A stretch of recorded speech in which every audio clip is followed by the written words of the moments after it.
CBS Sports presents the NFL as the San Diego Chargers take on the first place Denver Broncos. Our broadcast today will be in Spanish. We're available using the SAP button on your television. Norv Turner in his 6th season with the San Diego Chargers. They come in 4-5. They've lost 2 of their last 3. And John Fox is in his 2nd season with the Broncos as the head coach. They've won 4 consecutive games. We've had the flip of the coin.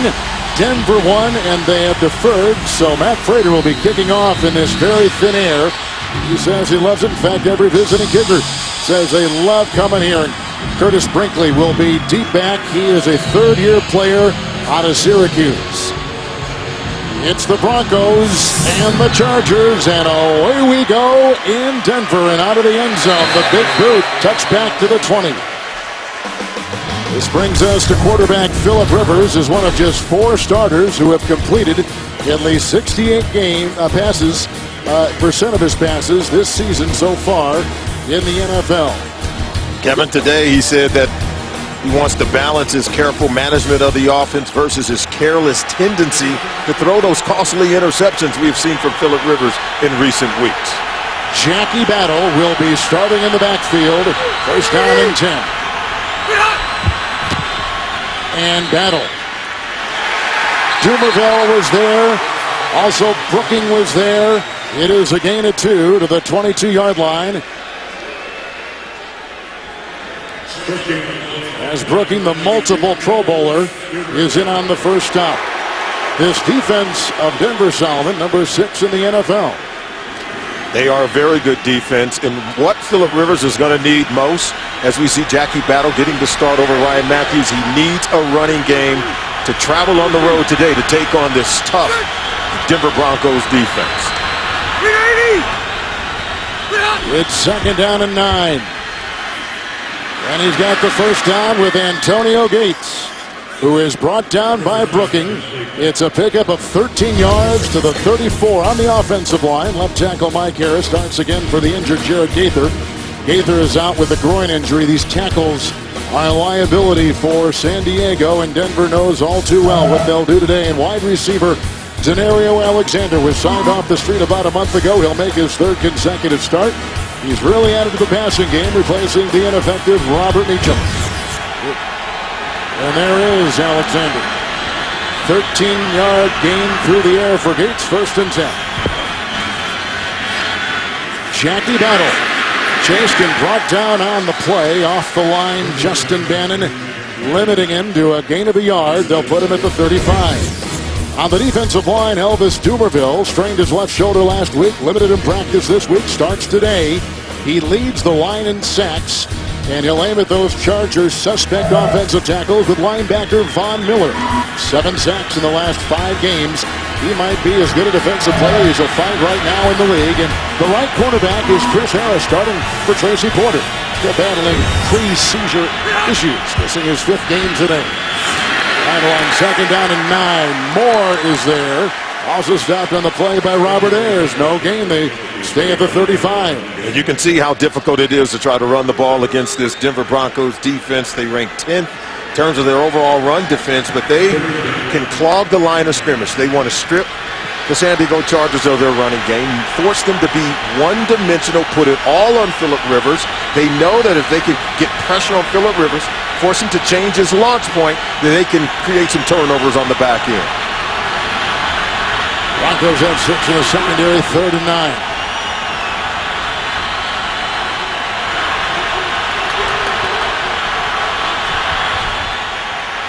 The blitz. Rivers pressured, has to throw it away. The pressure came from Wesley Woodyard. And San Diego's got a punt on their first possession. Well, this is what they do. They bring them all, and it's a late blitz by Woodyard. See him coming right here, Kevin, forcing Rivers to move his feet. It renders Rivers less accurate throwing the football. You can see the pressure. And remember, those 2 crucial interceptions he's had over the last 2 weeks, both came when he felt the pressure and he was moving to his right, trying to escape the pass rush. Brendan Holiday is deep back. Here comes Cyphers, who injured his ankle last week in a blocked punt in Tampa. Holiday From the 8, brought down very quickly on the play.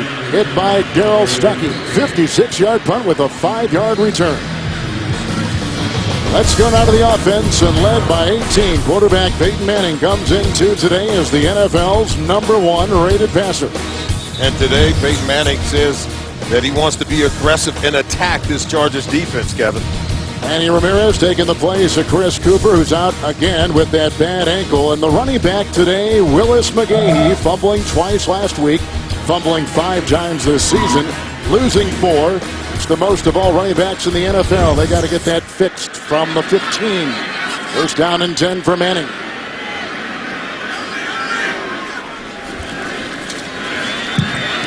Here they come with Ingram providing pressure, but the pass is off to the running back McGahee. Chased down on the play by Butler. It's a catch and run of 18 and a first down to the 33. So much of the talk has been about these wide receivers, Thomas and Decker and Stokely, but don't forget about Willis McGahee.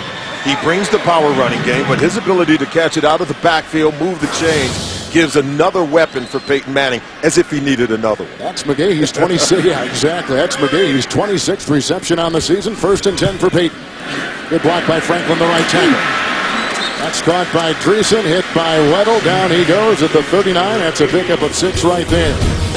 Cam Thomas will start for the injured Abrea Franklin on the line. First time all season a Charger defensive starter has missed a game. Sean Phillips leads him in sacks, but Butler has been terrific, leads him in tackles, and Eric Weddle is the guy that captains the secondary. Second down and 4. There's a tackle right there by Gilchrist. It is a gain of 3 as they sent McGahee right over the guard, and he's right now up to about the 43-yard line. And you can see they're going to go with a little bit of no huddle here.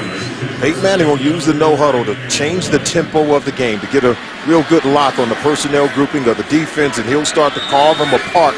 We call that cracking the code of the defense, something he has a tendency of doing on a weekly basis. I don't think that's what defensive coordinators call it. They call it painful. This ball is in the game. Third down and 1. Ball hit and brought down. Nice hit in there by Vaughn Martin. There was no gain on the play. They'll stop right at the 42. And they're going to have to punt like San Diego did on their first possession. Well, this is something that the Broncos know very well about this San Diego Chargers team. Even though they've lost 3 of their last 4 games, their defense is one of the best in the National Football League, and their run defense is absolutely one of the best. Britton Colquitt will punt. He was on your right. Eddie Royal awaits it, the former Denver Bronco in his first year now with San Diego. Colquitt, by the way, number 2 in net punting in the NFL. Waved off by Royal. Can they keep it in bounds? Nope. Trickles into the end zone, back out to the 20, and San Diego will get it. First down and 10. 58-yard punt.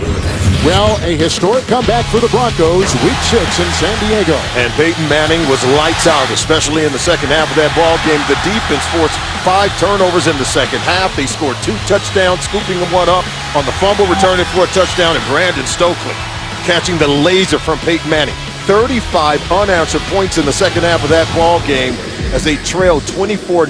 I think it lit a flame within this football team, brought them together where they're playing so well collectively in all 3 phases. Offense, defense, and special teams. Right now they appear to be unstoppable. Just saw that debriefing session that Manning always has with his offense after every possession. Here now the second time Rivers is at it. First and 10. Jackie Battle. Knocked down behind the line of scrimmage. Von Miller is there. It's a loss of 3. Von Miller is number 1 in the NFL with 22 tackles for a loss. Well, look at the penetration. You have leakage everywhere, and this is where I believe the Broncos have improved the most. Their defense has been phenomenal. Jack Del Rio, their new defensive coordinator, has unleashed something within this group, and I think when you build it around a guy like Von Miller, you're doing all the right things. He plays the run as equally as well as he puts pressure on quarterbacks.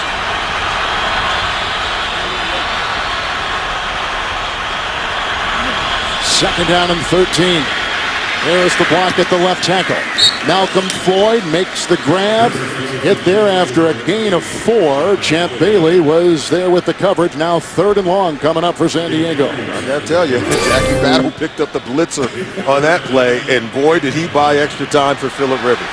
You know, we talk about Phillip Rivers. Everyone mentions how much he struggled over the last couple of weeks, Kevin. He's completed 82% of his passes over those last 2 games, but it has been that one critical mistake, particularly last week, that really cost him the football game. 6 in the Broncos secondary. Brown at the side of Rivers. 3rd down and 9.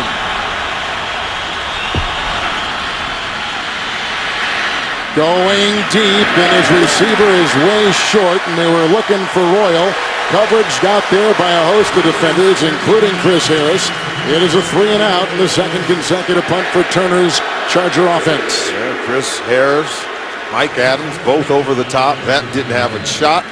As the pocket was collapsing around Phillip Rivers, he was forced to launch it earlier and sooner than he wanted. Cypress to punt. Trendon Holiday, who last week had a 76-yard punt return touchdown in Carolina. This one is a bad punt. Bouncing at the 40. Holiday lets it bounce inside the 15 and down to about the 12. So the first possession for Manning began at the 15. That's a 67-yard punt with a very generous bounce down to the 12. Well, here is the way the West looks right now. If Denver wins, they'll have a 3-game lead on San Diego and the tiebreaker. But if the Chargers win today, it'll be a single-game lead for Denver. The immediate tiebreaker is gone, and that will strengthen the Chargers in the playoff picture in terms of a wild card in the AFC. What a huge swing. And you go back to that Week 6 game we talked about with the Broncos gained. If they lose today, it was as if they have let it all slip away, and the Chargers can get so much back by coming here on the road and beating the Broncos at home for a 4th consecutive time. Manning will look into the nickel. On 1st and 10, going underneath, and it's caught by Tammy, who is brought down by Takeo Spikes. A quick hitter for 7 with the ball now at the 20. Well, Peyton Manning, of course, going to take his time, surveying the secondary. You can see this was his 3rd option. He went to his right first and then came back over the middle of the field. No one goes through their progression as rapidly as Peyton Manning finding the open receiver. On 2nd and 3 outside, Treason makes the grab. Chandler will grab him. It's a gain of 5. He's got the first down. He's up to the 25-yard line. Well, for Peyton Manning, everything is about rhythm and tempo and timing of the passing game. And what did John Fox tell us about Peyton Manning? He makes us all better. He makes us all smarter as a coaching staff, the receivers, even the offensive linemen protecting better, only giving up 11 sacks in their first 9 games. It makes them all accountable. Absolutely. Right. Coaches well, and certainly holds everyone accountable, but they play smarter as well around Peyton. First down throw by Manning. Oh, and it was deflected and intercepted. Grabbed by Weddle. Gilchrist made the deflection, and a quick 6 for San Diego. Kevin, we have said it all along. We said that this defense needed to make some plays to help their quarterback, Phillip Rivers. And you can see Rivers is as happy as anyone. And there you see Gilchrist right there. There's the tip, and Weddle smartly makes the catch, and he knows he's got to score. Elude one player, Peyton Manning, tip balls, leads to the pick. Gilchrist at the line of scrimmage, getting a hand on it. Weddle smartly gathers it in and races to the end zone. This defense has been looking for these kind of plays to help their offense. Weddle returns at 23 yards. Gilchrist is the one to have it ricochet off his palms. Here is the extra point, right on through. Novak handles it. Manning's 22nd career pick 6. You can see where that ranks among active quarterbacks. And just like that, the Chargers 7-0. Well, take a look. Here's going to be Gilchrist right here in the big circle. And then Weddle's going to come up, and he's going to just catch the deflection right there. Just real good, smart play, because Gilchrist was blitzing the quarterback, Peyton Manning. He understood he wasn't going to get there. He got into the throwing lane, got both hands up, was able to get a deflection, and what a reaction from Eric Weddle, getting the pick 6, taking it to the house. And the one thing that this Bronco team has been relying on has been their defense and return touchdowns. They've got 6 amongst the best in the NFL. Here San Diego comes back. The wily veteran Weddle is the one to get it. On the ricochet, returns it. And Manning now will readjust with his team down early, 7-0. As you all know, that followed the Broncos and the Chargers. San Diego has won 3 consecutive games here in Denver and 5 of the last 6 against the Broncos. The only difference is number 18 was not playing for Denver at that time. Absolutely. And Philip Rivers said he's very comfortable coming in here playing games. This makes his job a lot easier. When the defense can pitch in and put points on the board, and you don't have to rely fully on your quarterback and play more complimentary football. That's the way you go out and play games. Holiday will get it in the end zone, and that will be out to the 20-yard line for a 1st and 10. Let's go back to week 6 when Quentin Jammer intercepted Peyton Manning and returned it 80 yards for the touchdown. The 33-year-old Jammer, part of what was a terrific first half for the Chargers, scoring on offense and defense, building that 24-point halftime lead, and then the 4th greatest comeback in league history engineered by Manning, and that was the loss. And that kind of, as you mentioned before, kind of spun each season for these two teams. Well, we know being down 7-0 will not rattle Peyton Manning and the Denver Broncos. We've seen that already. Let's see what he does right now as he re-maneuvers with McGahee on a 1st and 10. McGahee with a check. There's a Beatles block. Up to the 29, brought down by Atari Bigby, and that is a gain of 9 on 1st down. Well, their ability to run the ball, I think, has been phenomenal. Watch, you see the one cut right there, taking it off tackle and able to break one. And then you can see Atari Bigby is able to get him down, or he's going to break off for an even longer gain. You love what Willis McGahee gives them with the power running game. On 2nd and 1, here comes Gilchrist, and he has to throw it away, wisely so. The pressure was coming right up there, and Manning throws the incompletion. Number 23 in the area. There was a receiver in the area, so it was not grounding. To get the latest news, analysis, and predictions from Pat Kerwin, Pete Frisco, and other CBS Sports experts, watch Pro Football 360 live weekdays at 3 p.m. Eastern or on demand at cbssports.com/Pro Football 360. Great show. Encompasses, as the name would tell you, everything about the NFL. Here is a 3rd and 1. Badger!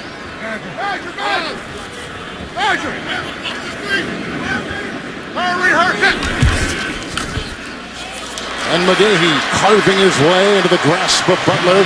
He's up to the 38-yard line, picks up 9, and that's the second 9-yard run by McGahee on this drive, a 1st down for Denver. McGahee's got 21 yards rushing on 3 carries so far in the ball game. And I think it's amazing when you consider the Chargers bring in here the league's 2nd best run defense. Remember, they held Doug Martin to only 68 yards rushing 1 week ago in Tampa Bay. This is the number 3 offense in the NFL, and here comes Ronnie Hillman out of San Diego State. A blur as he takes it for a 1st down. Shoved out of bounds by Quentin Jammer. And as he's going back to the huddle, don't forget to say thank you to the wide receiver, Demaryius Thomas, on the outside. Watch number 88 blocking right there. That was just an excellent block. It seals the edge, allows Hellman to get to the corner and pick up a 1st down. Good blocking outside on the perimeter by the wide receiver. 21-yard gain to the 41 of San Diego.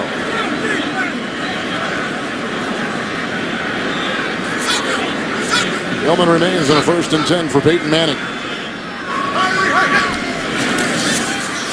Matthew Willis. Jumping on his back is Gilchrist.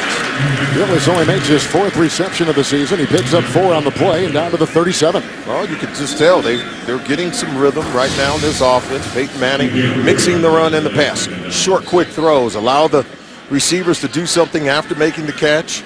Just a long handoff to Willis on that play for an excellent game. Well, we mentioned Gilchrist's name a lot. He's already deflected a pass. Going with the nickel all game long for the Chargers. 2nd down and 6 for Manning. Going deep. Oh, he's got Thomas. Incomplete with Weddle and Antoine Cason on his tracks. It'll be 3rd down and 6. Everything is about timing with the Denver Broncos passing game, particularly for Peyton Manning. Now, Thomas is going to get jammed and held up just a little bit, and that's what throws the timing of this pass off. So you have to give Kaysen a little bit of credit there because he was able to disrupt the timing, didn't allow Thomas a free release downfield, and so it just renders that pass inaccurate by only a yard. Well, as Manning was telling us the other day, he said, there were a couple issues. First of all, I had new receivers to work with, and I had to get my health ready. New system, new scheme, new players around him. Manning on 3rd and 6. Mario Williams is coming up the middle, and again, pressure by San Diego, forcing a throwaway by Peyton Manning. Now it is 4th down and 6. No intentional grounding. Eligible receiver number 12 in the area. 4th down. Yeah, it's going to be right out here, and that's going to be, take a look at this. See, Weddle comes over the top, and that's why Peyton held it, because it was a cat blitz. Kaysen was coming in, blitzing on Peyton Manning. He thought he would have Willis wide open, but Weddle closed in quickly. Manning did not want to risk throwing the interception. He was forced to eat it and then later try to throw it away. Here is a 55-yard field goal try by Matt Prater. He is 16 of 19, 50 and longer. He was in 55. Oh, and he hits the upright. How about that? He had his first miss last week. He has a miss today. This was a miss from 55 yards. He's going to pull this one a little bit, and if I told you Peyton Manning was going to have the ball 3 times and they have no points and they would be trailing 7-0, you'd be worried if you're a Denver Bronco fan. Chargers right now off to a pretty good start. Prater has one of the great big legs in the NFL. I was right in the middle of telling you, from 50 plus, he is 16 of 19 in his career, really benefiting from the mile-high air here in Denver. Anyway, on the touch against the upright right there, it's back to San Diego. They take over at the 45, 1st down and 10. They punted the 2 times they've had the ball previous to this. Tackles hold up. Ryan Matthews pushed out of bounds on the run. Wesley Woodyard, the leading tackler for the Denver Broncos, a catch and run of 9. He's down to the 46-yard line of Denver. Well, the one thing they are crying for in San Diego is more production from their former first-round pick running back, Ryan Matthews. Ronnie Brown's been the one catching it out of the backfield, making plays like you see Matthews doing here, but his ability to run the ball and get at least one game where he tops 100 yards, something he's failed to do so far this season, will give this offense balance, and I think will round out their team as well. DJ Williams has come in for the first time for the Denver Bronco defense. Been suspended the first 9 games of the season. 2nd down and 1, and he a little bit wide there for Eddie Royal. Incomplete pass coming to the near side, and the coverage applied by Tony Carter. 3rd and 1. DJ Williams right there, and of course he's getting to play today. This is his season debut. Had been suspended for the first 8 games, starting to see some action now, and that's just one more player. Number 60 is eligible. Other offensive lineman put in. Here's the rookie David Malk for San Diego on this 3rd down and 1. Battle in the backfield. Oh, and a great stick. Woodyard was right there. Drills him a loss of a yard. It goes back to the 48. Nice defensive play. Broncos hold, and now San Diego's got a punt. Jack Del Rio's going to blitz the run game. Watch 52 Woodyard. Creasing. Helmet in the chest and driving Jackie Battle back. Battle's very good at converting in these situations, but Woodyard gets a hat in there and is able to turn him back. What a play defensively by Woodyard. Woodyard led the Southeastern Conference at Kentucky in tackles. He's the weak side linebacker. Now another punt. 3rd consecutive for the San Diego Chargers. Cypress knocks it to Jimmy Leonard. Out of Wisconsin, that ball will go into the end zone. Another touchback, and so it's a 47-yard punt for Cypress, who's one of the best in the business. 7-0 here in San Diego. Let's take you to New York and James. Jacksonville giving Houston all they can handle. In overtime, Houston got a field goal, then Jackson matched out with a 33-yarder by Josh Scobie. Then Matt Schaub was intercepted. Jacksonville now has the ball with just over 3 minutes to go with a chance to win the game in overtime. Back to Kevin and Solomon. What a day in terms of upsets and close games. Wow. That's all you can say about that one. From the 20-yard line, 1st and 10. This is Willis McGahee. Spikes had a hand on him. Butler was right there, and he swerves for a gain of 6. He's up to the 26-yard line for the Broncos. So we saw in the last possession, Kevin, they really had some balance in the offense. They were able to run the ball with McGahee, with Hellman, and then Peyton Manning was able to have some really quick throws. Their inability to sustain drives against this Chargers defense is something that really they need to be concerned about. Manning on 2nd down and 4, and that one is dropped by Joel Dreesen.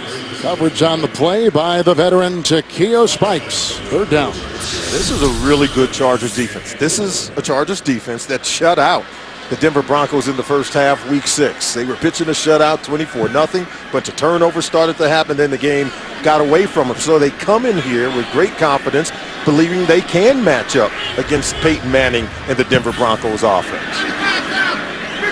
56 is mine.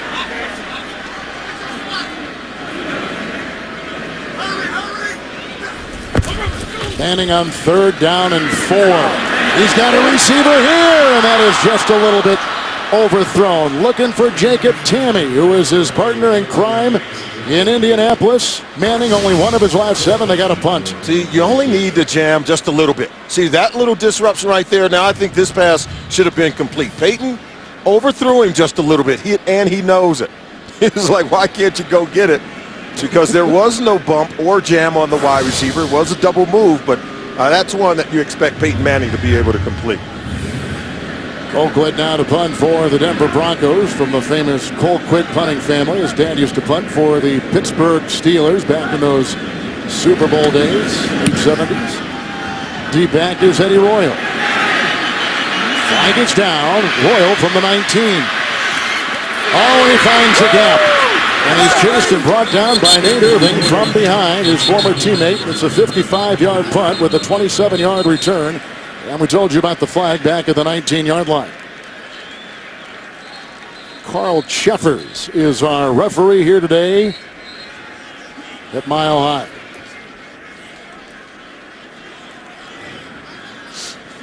During the kick, holding number 29 of the receiving team. Half the distance to the goal. 1st down, San Diego. 29 is Sharice Wright, who's missed some of this season with an injury. And Kevin, Phillip Rivers, we talked about the interceptions in recent weeks. You see him on his right, rolling out, try to force one into the end zone, intercepted. Rolling to his right again last week, try to force one, intercepted again. Remember, Phillip Rivers isn't the most mobile of quarterbacks, so when you force him to change his launch point, force him to have to move his feet, he tends to be less accurate throwing the football. And he talked about being careful or careless with the football and always trying to balance the two. I think when you force him to become a little more frenetic, having to move his feet, moving out of the pocket, that's when you can force him into mistakes. If his offensive line can protect him and allow him to step up in the pocket, then he can carve up any defense in this league. He is that good. So what you're saying is quarters 1, 2, and 3, he's terrific. It's that 4th quarter where in their 5 losses, San Diego has scored just 3 fourth-quarter points with a lot of turnovers. Oh, absolutely. He has 6 interceptions in the 4th quarter, most of any quarterback in the league in the final frame.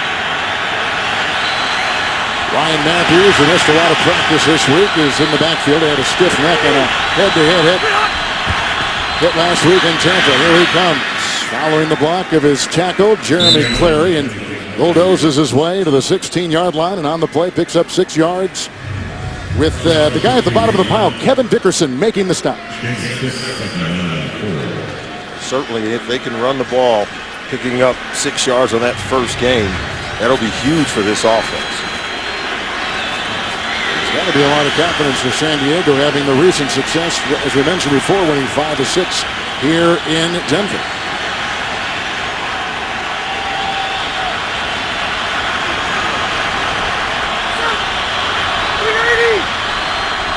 Fourth possession for San Diego. It's 2nd down and 4. Ryan Matthews is brought down by Raheem Moore.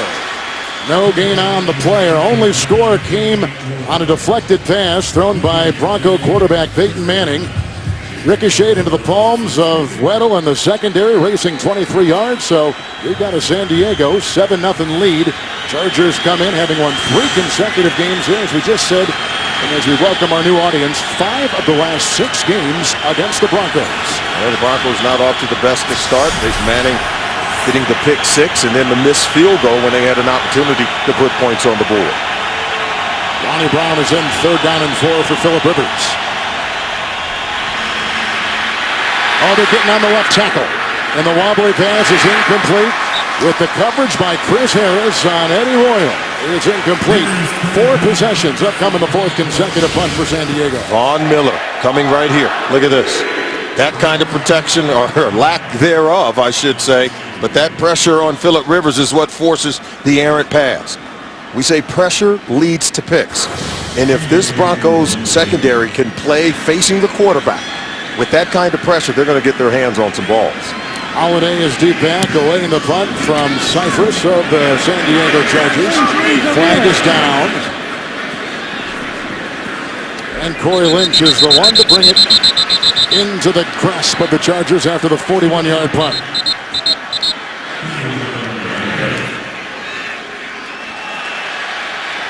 So we're late here in the first quarter. San Diego has just punted for a 4th consecutive possession, although they lead it on a deflected pass by Peyton Manning. As we welcome our new audience, return 23 yards by Eric Weddle.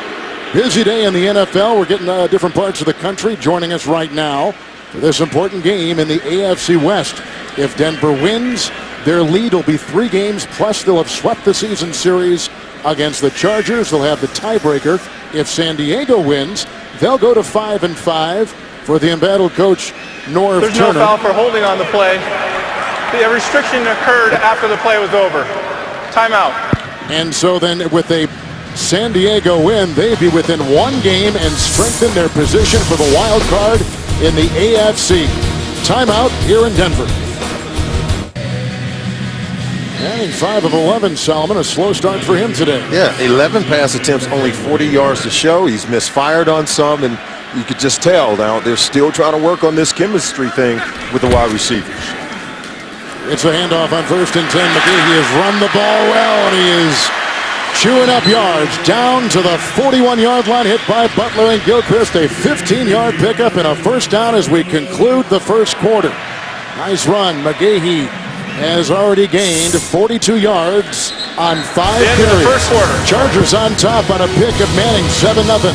You're watching the NFL on CBS. Your home for Super Bowl 47. That's somewhat of a surprise for Denver. Oh, yeah, going back to week 6. I told you this Broncos defense is formidable. John Fox knows it, and they break a streak of 15 consecutive quarters where the Broncos have been able to put points on the board. And on 1st and 10, looking for Demaryius Thomas. So he broke inside. Jammer was covering, incomplete, right around the 5. Oh, they're trying to make some plays. And plays have been very difficult to come by early in the ball game for Peyton Manning.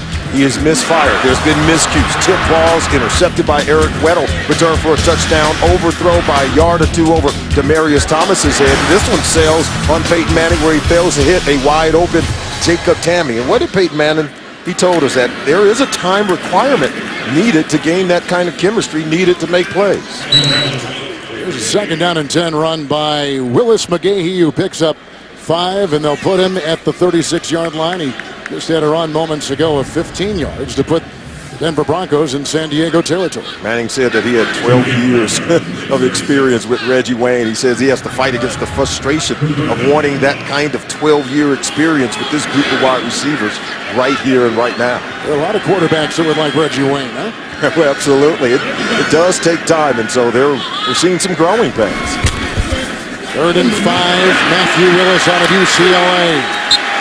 Nice open field tackle by Jammer. Down to the 26, picks up 10 to New York and James. The Dallas faithful went. Yeah, down 13-0 at halftime. It took overtime, but Dan Bailey, 38 yards out. Dallas sneaks by Cleveland, 23-20. Cowboys improved to 5-5. Kevin and Solomon. They got a bunch of home games, too, coming up. The Cowboys now is when they got to make hay as we have a flag thrown and somebody move. Can you hear that sigh of relief in Dallas? Well, it just goes to show, here's a Cleveland team that has struggled this season. Neutral zone infraction, number 95, defense. His movement into the neutral zone caused a reaction by the offense. 5-yard penalty. Remains first down. That's on Sean Phillips. And with more news from New York, let's go to our CBS studios in James. Jacksonville gave Houston all it could handle. Another overtime in the state of Texas right here at 48 yards. Andre Johnson takes it in. In this game, there was 905 passing yards, third most ever, but Houston sneaks by him. Kevin and Solid.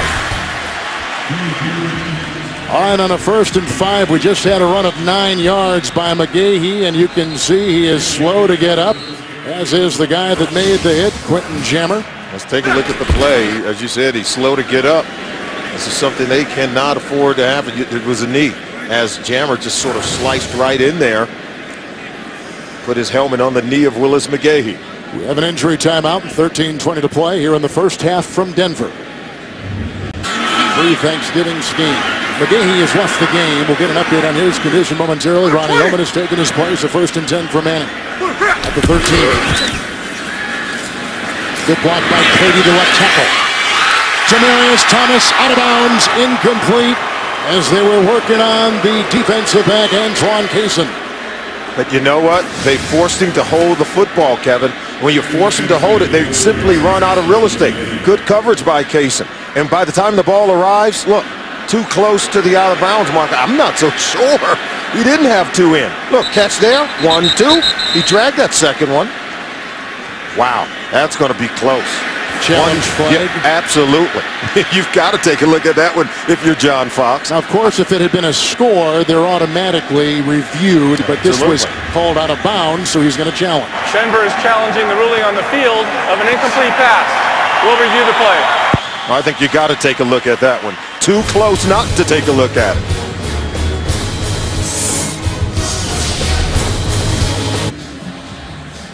All right, Kevin, as we come back to Invesco at Mile High, let's take a look at this catch by Demaryius Thomas. We know he did catch the ball. Ball hits his hands. Now watch that back right foot right there. We're going to see him drag it just a tick on the ground. And I think that constitutes a catch. Now, it was ruled an incomplete on the field. Did you see enough there to overturn the play on the call? The receiver had control of the ball with 2 feet in the end zone. It is a touchdown. Denver will not be charged with a timeout. That is a 13-yard touchdown pass to Demaryius Thomas. Peyton Manning has overthrown receivers early in the first quarter of this game. This one is on the money. He drops this one in a tight window. And how about Thomas? The catch and then enough to drag that back foot. And now he passes Dan Marino for the second most touchdown passes in NFL history. 421. 421. Wow. He earned that one, didn't he, Kevin? Indeed, the 4-time MVP. Now Prater will try to tie it. 7 apiece. Just under 13 to play in the second quarter. Peyton Manning finds Demaryius Thomas on a 13-yard touchdown pass.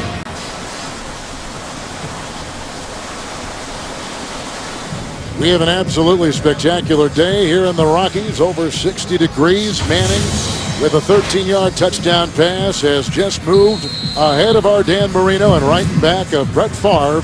Number 2 touchdown passes all time. Peyton Manning says he's not comfortable with passing the greatness of Dan Marino. He grew up and said that outside of his dad, Archie Manning, Dan Marino was his favorite quarterback. Later with the kickoff. Brinkley. He'll leave it in the end zone.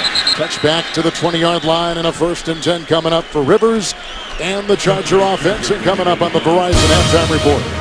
Join JB, Dan, Shannon Boomer, and Coach Bill Cowher for the latest NFL scores and highlights.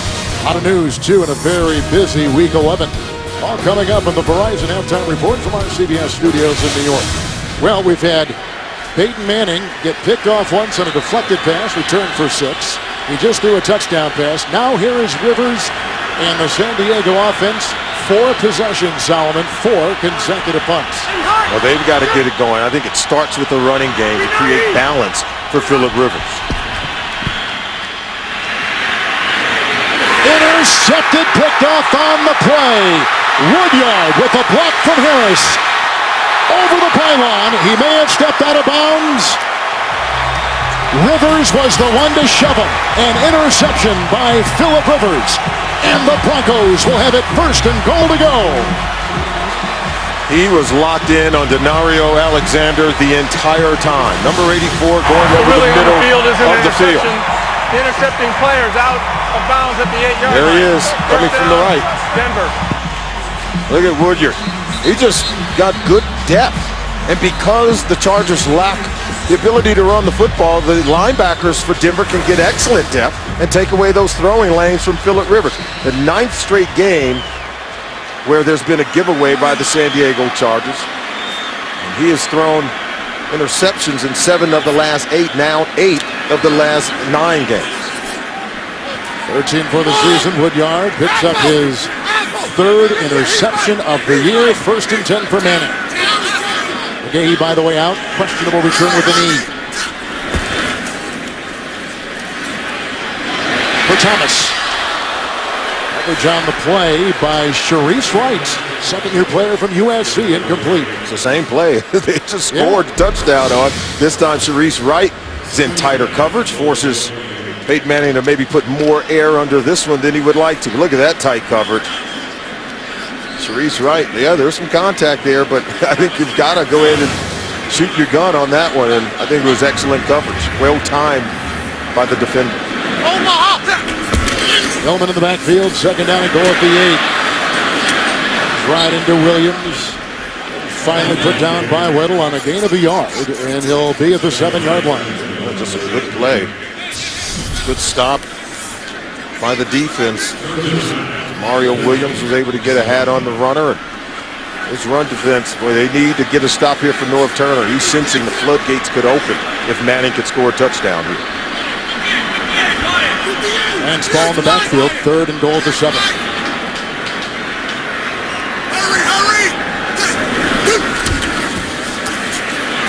Manning, ball to the 1. Hit on the play by DeMario Williams. Now it'll be 4th and goal, and the crowd is wanting to see him take it in. And Peyton Manning wants to go for it. He senses, yeah, I just completed one. He believes they can get it. But if you're John Fox, you say, take the points here. This is an all-important game, and he understands it, that you don't win it in the 1st quarter. You don't win it in the 2nd quarter. You win it over the course of 4 quarters, and points is usually the most important statistic in a football game. Raider fanned on his 1st. This is a 19-yard field goal try. Cole Quick with the hold. Rookie out of San Diego State. Then Brewer with the long snap. And now 10 unanswered by Denver. 11:33 to play in the 2nd quarter. A Rivers interception. A Denver field goal. Just had a 19-yard field goal by Prater, but it was a 1st and goal at the 8 after the Woodyard interception of Phillip Rivers. I can't even imagine where Rivers' confidence level is, Solomon, right now. Well, certainly after that one, because that was just a bad read, bad throw. There was everything wrong on that play. Never should have threw that ball to the intended receiver.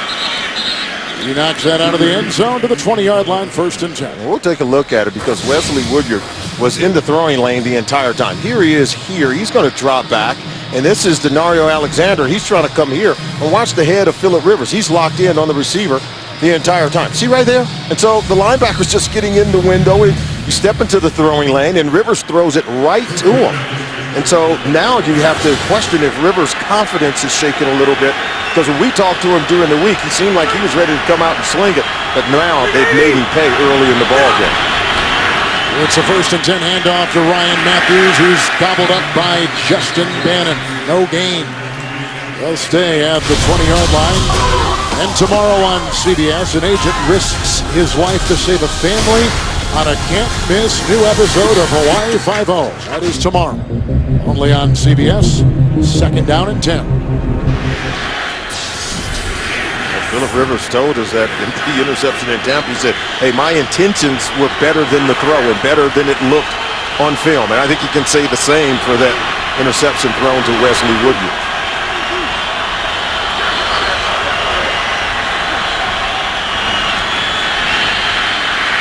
Here comes Miller. Incomplete, looking for Gates. The coverage by Woodyard. But Von Miller had his pressure up the middle and his fingerprints all over the play. Third down. Well, you talked about it. 58 right here. Watch him come. Look at him peel back. He knows how to hunt the quarterback. John Fox knows he has a special one in Von Miller. They move him around, Kevin. They'll line up on the left. They'll line up some on the right. They'll stack him a little bit at that linebacker position. They want to be able to move him around so the Chargers can't lock their protections in on Von Miller. Broncos had 7 sacks of Cam Newton last week. Third down and 10. Way overshooting the intended receiver, Malcolm Floyd. Incomplete. Rivers has missed his last 5. They got a punt. Well, you just get the sense that Phillip Rivers does not trust the protection in front of him.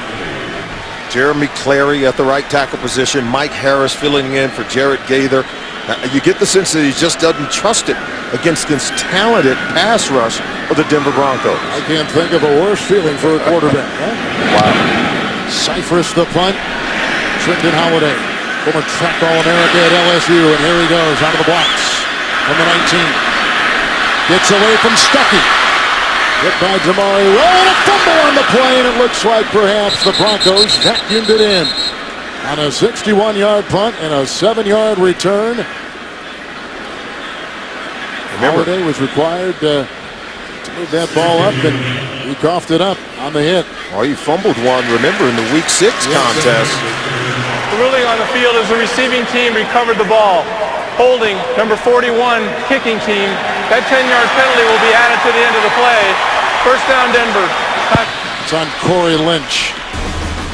So the Broncos have scored 10 unanswered, leading early in the second. Peyton Manning, who has started this game 8 of 16 with a touchdown pass and a pick 6. First and 10 after the San Diego punt on his 36-yard line. And this is Hillman, the rookie, in a third-round pick, and a loss of a yard on the play. Nice defense. Tonight on 60 Minutes, Lara Logan's investigation into a drug super cartel, plus an eye-opening report on America's top college football programs. Only tonight on 60 Minutes, and only on CBS. Second down and 11. Again, McGahee hurt his knee a little bit earlier. Questionable return, and so Hillman now, who had a 5-yard touchdown run last week against Carolina, is in there, second and 11. Hillman tripped up on the play by Sharice Wright. It is a catch and run of 4 up to the 38. And here's what you can expect with Willis McGahee out of the game. Hellman is not as good in pass protection. So what they're going to do is try to get him out of the backfield, throw the ball to him a little bit more, and try to get him out in the passing game. If he's forced to have to stay in pass protection, you may see him come out of the game, and he'll put someone else in. With Jammer out, Sharice Wright is seeing the snaps now in the secondary for the Chargers, 3rd and 7. Hurry! The blitz by Wright. The throw by Manning. Demarius Thomas. Brought down on the play by Melvin Ingram, the rookie. An 18-yard catch and run down to the San Diego 44. See, and Lance Ball comes in, Kevin. Watch him pick up the blitzer right here. See, that's why they bring him in for Hellman. That protection provides Peyton Manning opportunity to get the ball down the field to Thomas. Everything starts with protection first, and then the passing game can click. Ball in the backfield, 1st and 10. Lance Ball. Good tackle right there by Kaysen. It is a gain of 4 down to about the 40-yard line of the Chargers. Now, they ran the ball with Ball that time. I believe if you're the San Diego Chargers, when Ball is in there, you expect it to be a pass play. a run play. And then I think when Hellman is in, they want to get him involved in the passing game. On 2nd down and 6, good block by Ball on the blitz. They're going deep for Decker. Coverage on the play by Wright. Incomplete as we take you to our CBS studios in James.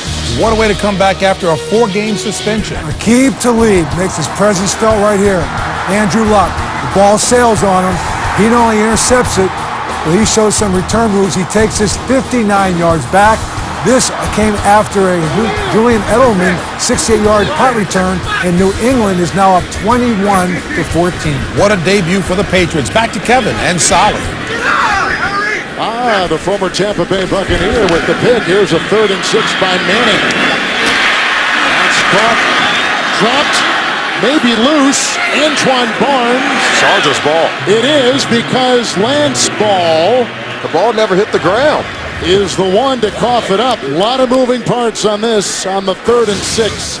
Watch it again. Watch this one, Kevin. The ball never hits the ground. It'll come up. Ball has it, but watch the collision, then the rake. The ruling on the field is the catch was complete and then fumbled. That fumble recovered by the defense. First down. How about the Chargers defense? Look at the aggressive rake right there. Is that Barnes ripping it out right there? Yeah. Now, if you're the Barnes Denver got it. Broncos, do you say that the knee was down?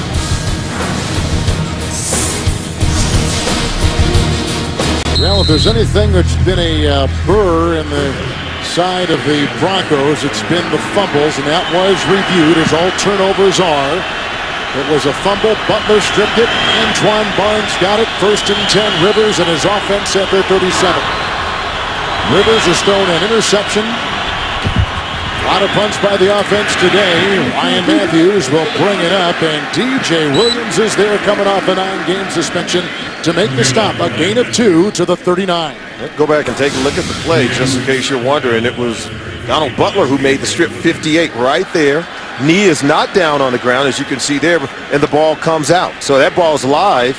It's going to be kicked up and then still recovered by a member of the San Diego Chargers defense.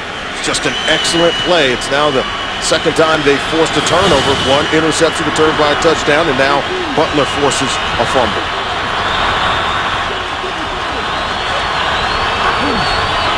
On 2nd down and 8 for Phillip Rivers. Over the head, incomplete. Ryan Matthews, and there was coverage by Williams and Bannon. It'll be 3rd down and 8. This is the 7th possession, Solomon, for the Chargers. 6 punts and a pick. Well, this offense has struggled. They only have 1 first down to show in the previous 6 possessions. They are 0 for 5 on 3rd down. Now facing 3rd and 8, trying to convert their first 3rd down of the game. Math a little off. 5 punts and a pick. 3rd down and 8. 6 defensive backs for Denver.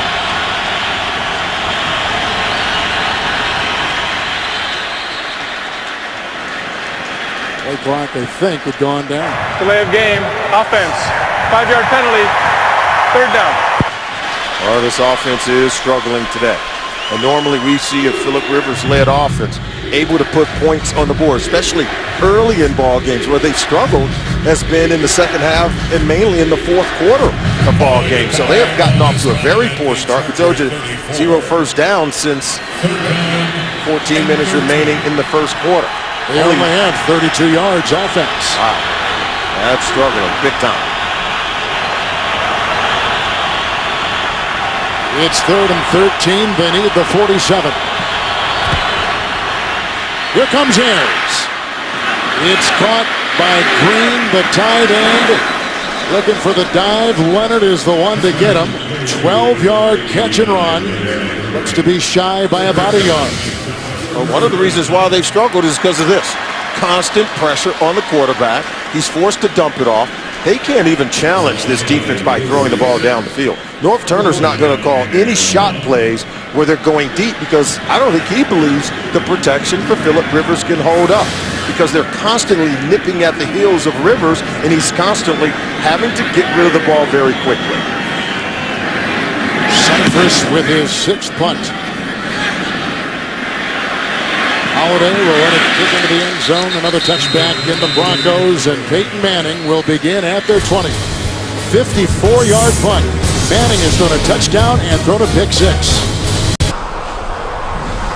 That'd be a pretty good assignment today, shooting shots like that. McGahee is out. We don't know if he's going to return for Denver. And he's, I think, helped the run game and helped give this offense great balance so far in the game. They're going to need him when it's all said and done. Rookie Hillman will take his place. He picks up a block there, and on 1st and 10, it's a 36-year-old Brandon Stokely catch at the 26-yard line, gain of 6. Brandon Stokely has a great a feel for the game as any wide receiver I've ever seen play. And I think it allows him to play at a high level. It certainly allows him to play at the age of 36. That's why he's still in the game. And Manning's 36. High football IQ can take you a long way, Kevin. 2nd down and 4. Hillman wrapped up. Phillips was right there to make the stop.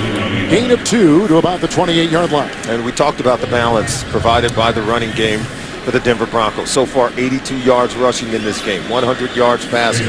Real good mix, keeping this San Diego Chargers defense off balance. Had it not been for the turnovers early on, boy, you wonder what the score would be. The reason why the Chargers are in this ball game down by 3 is because they are able to go out and create turnovers. In fact, they've been able to score themselves with the pick 6.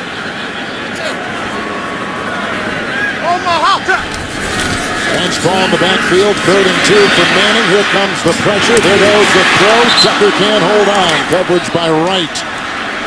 And it's a 3 and out for Manning's Denver offense. Reese Wright is a rookie out of USC. This is just excellent coverage against Decker.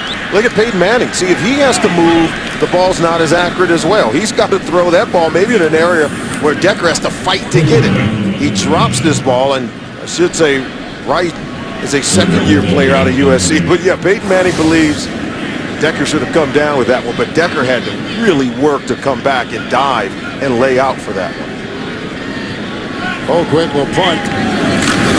Gleason is back for the San Diego Chargers. And then signal for and allotted at the 29-yard line. 42-yard punt. Well, in honor of Veterans Day, for every point scored during the NFL's 32 Salute to Service games, the NFL will donate $100 to each of its non-profit partners, the Pat Tillman Foundation, USO, the Wounded Warrior Project. And to join the salute and learn more, visit NFL.com/salute. We've had a wonderful series of tributes all over the NFL to the men and women of our armed forces. Here they come, 1st and 10 from the 30. 90 hot! Zachary 90! Quit hot! Ryan Matthews, nothing there. Boy, they block it. Up the front side, Vickerson makes the stop on a gain of a yard. Oh, it's hard for Phillip Rivers to do anything against this ravenous Denver Broncos defense. Running for his life. He's being hit, hurried, and harassed, forced to get rid of the ball early. And then, even when the pressure isn't there, he's feeling the pressure, throwing interceptions. And right now, this offense is going nowhere fast. And there are 7 possessions so far in this game. They've had to punt it 6 times. The only time when they didn't punt was when Rivers threw the interception. And the touchdown for San Diego came on a deflected pass of Manning that Weddle got, returned 23 for the touchdown. It's 2nd down and 9. Blitz was on outside. Denario Alexander. What a catch. 39-yard line coverage on the play by Carter. Pickup of 8. They just signed him a month ago. Watch Carter. Carter nearly gets to this one. This is a tight window. It's just a great catch by Alexander. Watch the break on the ball by Carter. Oh, you love the way he plays. You just feel like if that was a hair behind Alexander, Carter's going to pick that one off, and he may return it for a touchdown. When you go after him, Kevin, you better be really careful. What did Fox call him? Sticky man? Even though Alexander gets the catch, he had to work for it. Jackie Battle in the backfield on 3rd down and 1. Blocked by Battle. Here comes Ayers. There goes Rivers. And a flag is down. Incomplete to McMichael, although Battle was there as well. Flag has been thrown at the 3:25 mark of the 2nd quarter here in Denver. Prior to the pass, holding, number 20, defense, 5-yard penalty, automatic, 1st down. And this will be San Diego's first down since 14 minutes left in the 1st quarter. Adams was guilty. Oh, Adams gives them a 1st down here. Yep, you can see it. You can see it right here. Here's the hold right there. Boy, you know, this one thing, Antonio Gates over the middle of the field in the red zone, he still gives defenders fits. He still can beat you Yeah, he's not going to get deep on you, but over the middle of the field and inside the red zone, he can get open. First and 10, Ryan Matthews.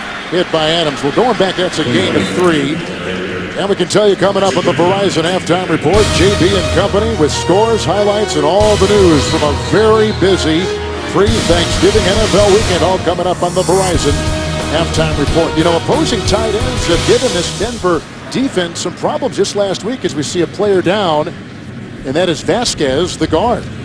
But last week, Olsen for Carolina had 9 receptions and a couple of touchdowns against this Bronco D, a tight end. A lot of safeties around the National Football League, not just here in Denver, do struggle to defend down the field, particularly against these athletic tight ends we're seeing around the National Football League, and I don't think they're any better than Antonio Gates.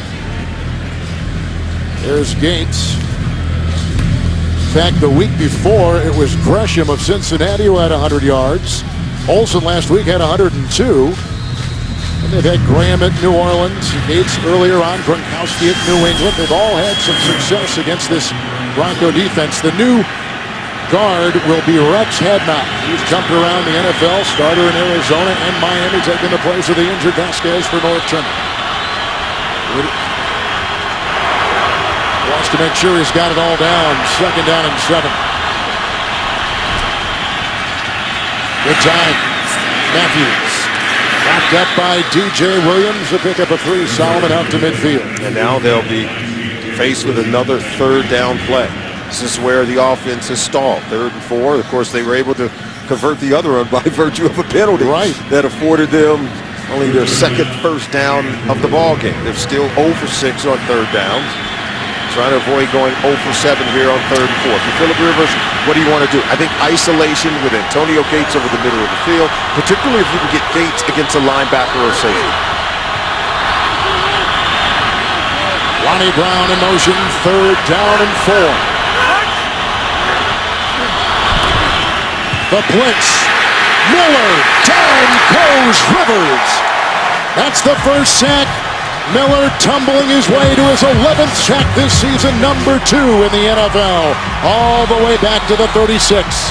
Rivers is hot, Kevin, simply because he's trying to slide the line to pick up on Miller. They don't slide, they allow Miller to come free. He gets sacked, and he is livid. Well, the Denver defense leads the NFL in sacks coming into this week, and Miller is right at the top of the list. Here's the punt. Oh, it's blocked! It's blocked on the play by Irving. For the 2nd consecutive week, the San Diego Chargers have had a punt blocked. And this time, Irving comes through, gets the ball. Lance Ball is the one to retrieve it, but Irving is the one to block it for Denver. He came off the right side, and it was the right side that allowed the punt block last week against the Tampa Bay Buccaneers, the one where they blocked it and returned it for a touchdown. So for the 2nd consecutive week, as you mentioned, Kevin, the right side of the protection fails the punter, Cyphers. Now here's the problem. He injured that right ankle last week because of the block. He may have re-injured it here. Injury timeout, 1:51. As we said before, 2nd consecutive week that Cyphers has had one block. They had 4 blocks on this San Diego punter 2 years ago. Now Novak would be the one if Cyphers can't go to punt the rest of the game. So some interesting maneuvering now for the special teams of the Chargers. But this brings us to Manning with the block punt by Irving from the 31-yard line of San Diego. Going down, he's got Stokely. That is a Denver touchdown. How do you like that? This is quintessential Peyton Manning. You get inside 2 minutes before the half, he will take a shot. And there you see, here's Stokely right here in the slot. He's going to get out here. Look at that. And they bite. That's Sharice Wright, the 2nd-year player out of USC. He bit on Decker's move, and Stokely was able to sneak behind him. 36-year-old, but he can still get deep. 5th receiving touchdown so far this season. Peyton Manning is the #1 rated passer coming into today, and it's Stokely grabbing this one, his 5th touchdown reception of the season. I love the way he regained control of the ball. He made sure he stayed in bounds. Those are the ones that's easy to drop, Kevin. You have to wait an eternity for the ball to arrive. Stokely's played in the Super Bowl with Baltimore. His dad was a football coach, so he's come up the right way, knowing all the things about the game. And here's the extra point try now by Prater. We talked to Stokely on Friday. Chance at 36, he said, to be in a team like this. That tacks on one more. He said, you just don't get many opportunities to make great seasons. It was a block punt by Irving. And then Manning smells blood and finds Stokely on a 31-yard touchdown pass. 17-7 Broncos. Couple 36-year-olds combining on that pass for a touchdown. Manning and Stokely. You talk about complimentary football. Don't you get that from the Denver Broncos? Yes. We told you playing well in all three phases of the game.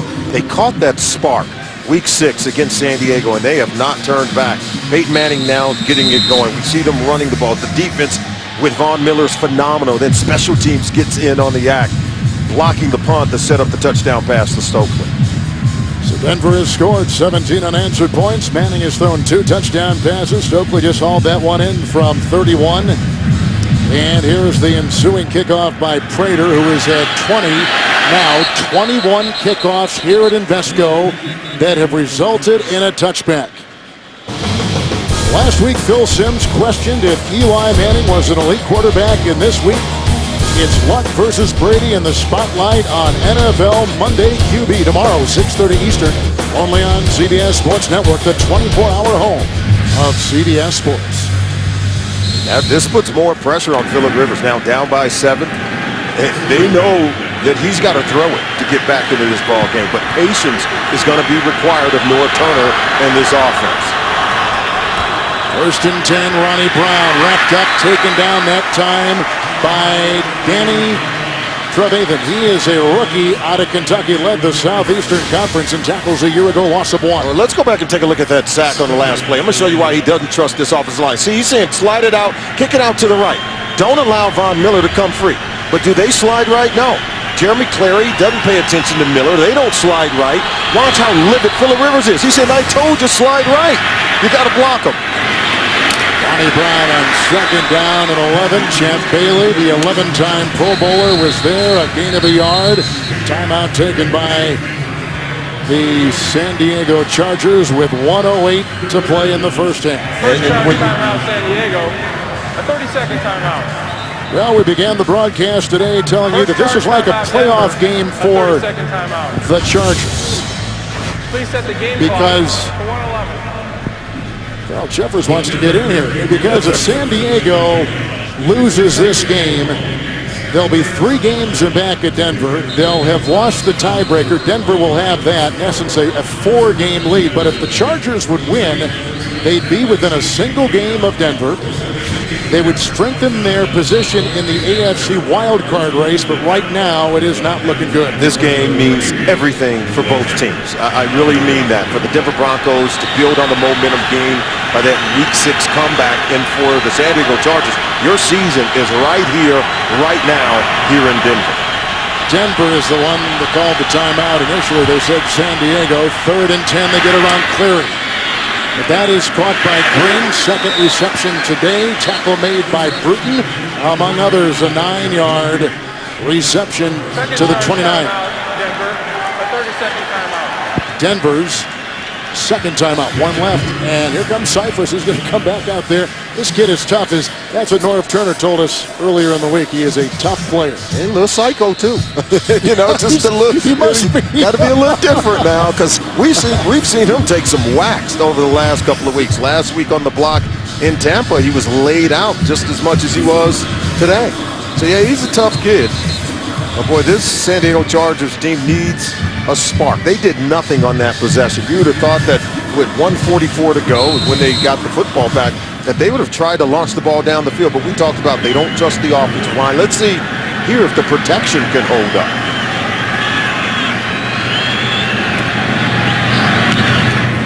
Well, gets a little breathing space right there, and Holiday on a bounce at the 16. tackle. He's right, a fumble perhaps. Let's see what they rule. Was he down? And that is what the side judge has signaled with 52 seconds to play. Bad right ankle, 2 consecutive block punts in as many weeks. Let's see. Knee down, knee down. And I want to get to the point that, 0 for 8, the Chargers out on third down now. This Broncos defense, they held Carolina to 0 for 12 on third down last week. So, how about this? 0 for 20 on the last third down plays by this Broncos defense. Manning first and 10. That's caught by Tammy, who is hit by Weddle. Also assisting was Bigby. It's a gain of 8 on the play. Up to the 34, yards shy of the first. No McGahee since he injured the knee earlier in the game. And they're thinking about what Prater might be able to do from distance. Second down, short 2, and they blow that dead in the ensuing conference.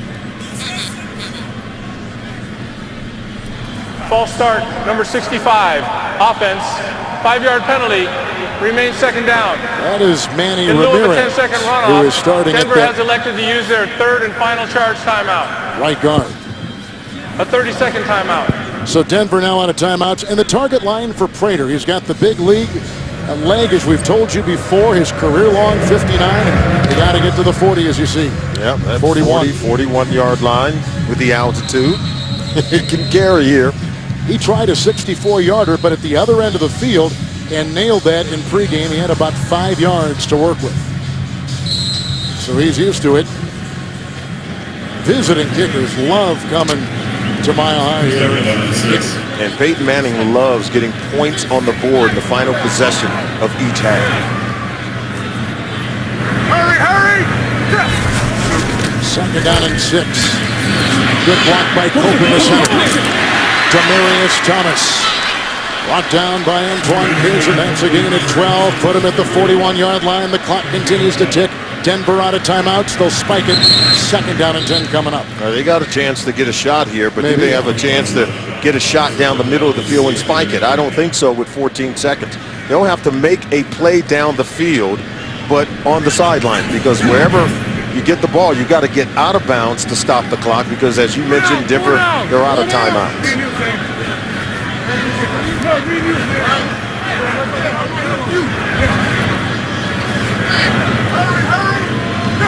Second down and 10.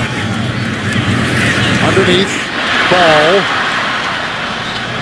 See, that's smart. 48.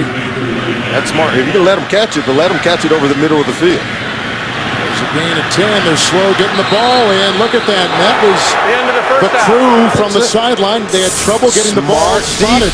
Smart defense. That's the end of the first half. Manning a couple touchdown passes. They lead by 10. You're watching CBS, home of Super Bowl 47. The Denver Broncos trying to expand their lead in the AFC West. Some of your first half thoughts. Well, I thought the defenses got off to a great start for both teams. Of course, the San Diego Chargers were able to get a pick six and get their team on the board. But then, of course, Peyton Manning would get it going. Peyton Manning got off to a slow start in this game. Ball tipped by Gilchrist, picked off by Eric Weddle. That got the Chargers on the board. But then the Broncos special teams got in on the act. The block punt, and then a shot 31 yards down the field to Brandon Stokely. Peyton Manning, 2 touchdown passes in the first half. The offense is rolling, but I tell you, boy, Phillip Rivers and the Chargers offense, they are struggling mightily in this ball game so far. 0 for 8 on third down is the Chargers on offense. You can see these are 2 teams going in opposite directions. The Broncos won the opening flip. They deferred. They'll take it here. As you can see, It's an onside it kick, sure and it looks was, like the Chargers got it. As they try to work a extra possession. And let's see who might be at the bottom of that pile. Irving is 56, is at the very bottom for How about this? An official's Denver. down there. He's scrapping for the ball to really see who got it. Looks like the Chargers going to come away with this one, Kevin. Wow. That's right. Stealing a possession away from Peyton Manning and the Denver Broncos. If you're ever going to be a Peyton Manning-led football team, you have to find a way to steal possessions. You've got to maintain ball control to keep him on the sideline. This is one way of going about it.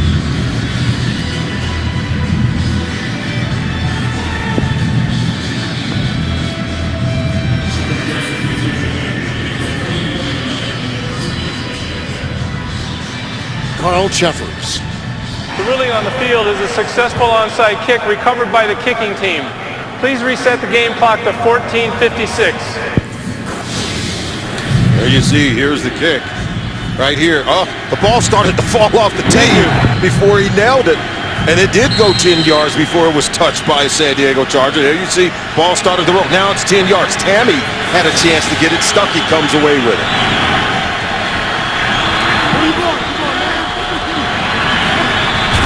San Diego from the 49 of Denver, 1st and 10.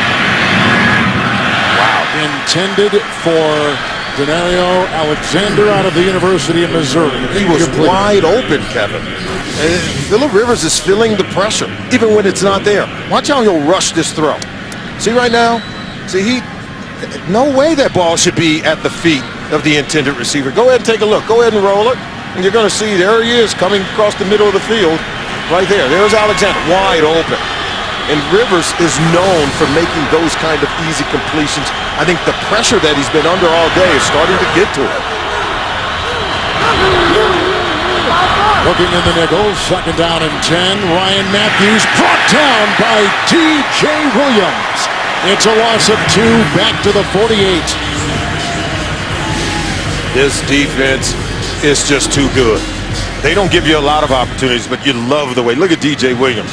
You love the way these linebackers are active. We showed you how they can hit, hurry, and harass the quarterback, but their ability to penetrate and shut down your running game has been phenomenal.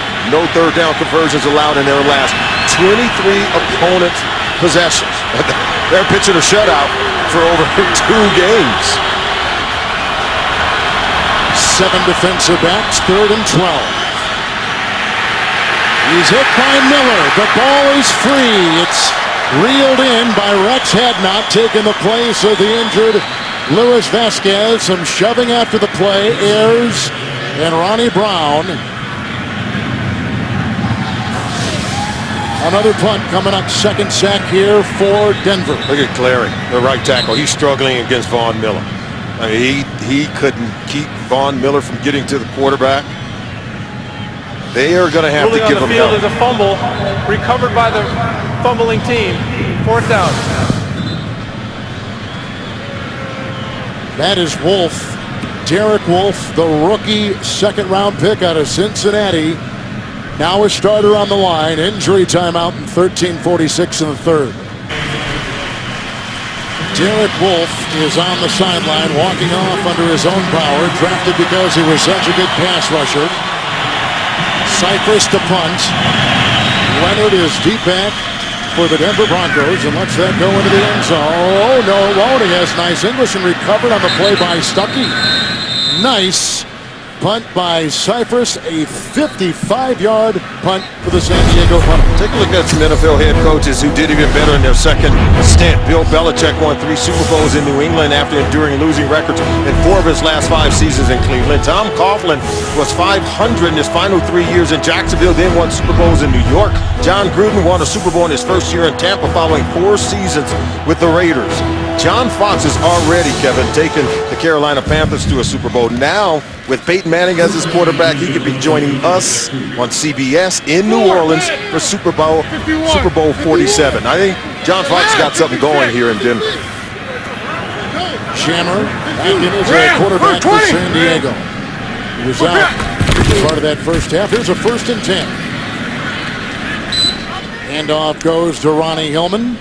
No gain on the play, taking the place of the injured Willis McGahee for the Broncos. This is where the Broncos have to be careful. You can see Butler taking a knee there, Kevin. Number 56, he's telling the official, you may have to send someone to come get me. He's not feeling quite 100%. He is one of the better inside linebackers in the NFL, 3rd-year player out of Washington. 3rd-round draft choice. Leading tackler for Denver's defense, which comes into today, number 7. That might surprise some people with the record of 4-5 coming into today.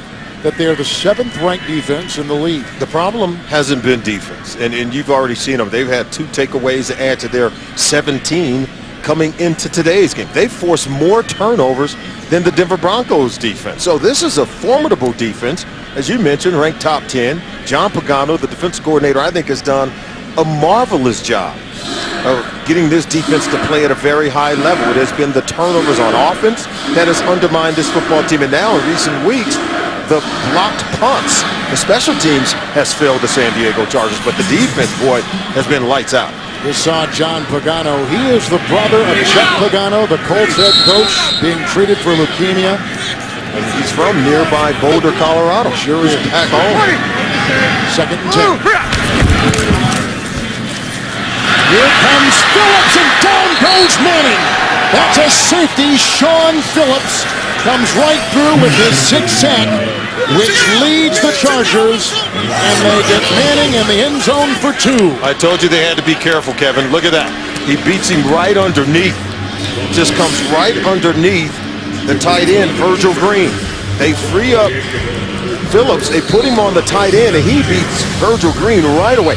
This is a game-changing play. We told you this defense was lights out, and I think the play made there by Sean Phillips is Exhibit A. They can make some plays. That's as good as a turnover with points. That's only the 15th sack, and the San Diego defense ranks number 28 in sacks. They have not gotten to the quarterback, but boy, it comes at an opportune time right there when they get Manning in the end zone, and down he went. Phenomenal play. They are coming out and doing as much as they can to help this San Diego Chargers offense. They get the onside kick, give Phillip Rivers a short field, they go 3 and out. Now the defense put even more points on the board. They already have the pick 6 for 7 points. Now they have the 9 points that you see San Diego has. All 9 have been scored by the Chargers defense. How good has this offensive line of Denver been? That is only the 12th sack that they have surrendered. That is tied for number 1 with Houston for the least allowed. Only the 2nd sack Manning has had in 16 quarters, and the subsequent punt after the safety, Kaysen will take it. Irving, along with an avalanche of Bronco defenders, make the stop, and it's a 16-yard return. Tuesday on CBS, see why America has made Vegas TV's #1 news show this season. Tuesday, only on CBS. Trevathan was in on that stop as well. Look at Norv Turner. He is under a lot of pressure. Well, he understands that it's now or never, because all the points have been scored by the defense. Excellent field position by the offense, and they have not been able to take advantage of it. 1st and 10. Out of the reach of the running back, Matthews. Rivers was decked on the play, 2nd down and 10. Now Matthews got to get to that location. Once he comes out here, get your head around quick. You don't have all day. The pressure is immense on Phillip Rivers. Expect the ball to come. As you can see, pressure on Rivers. Told you he's been hit, hurried, and harassed. That jersey's getting plenty dirty today.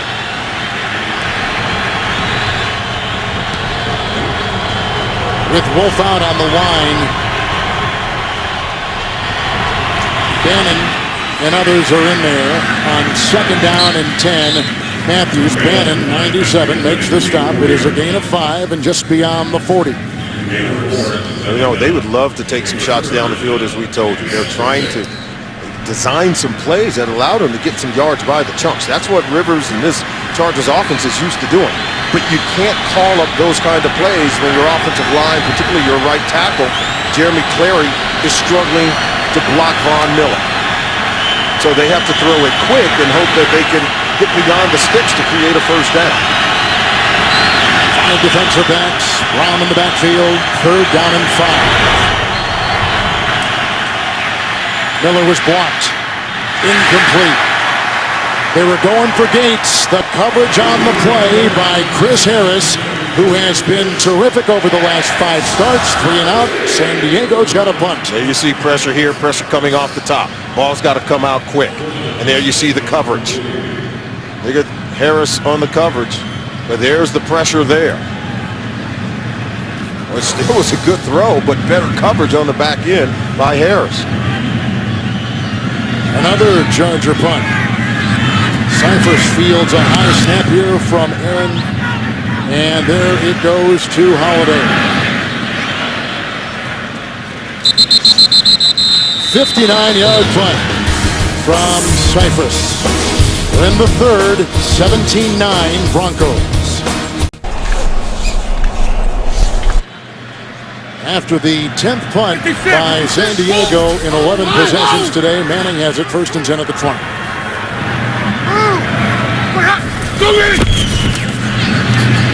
Underneath.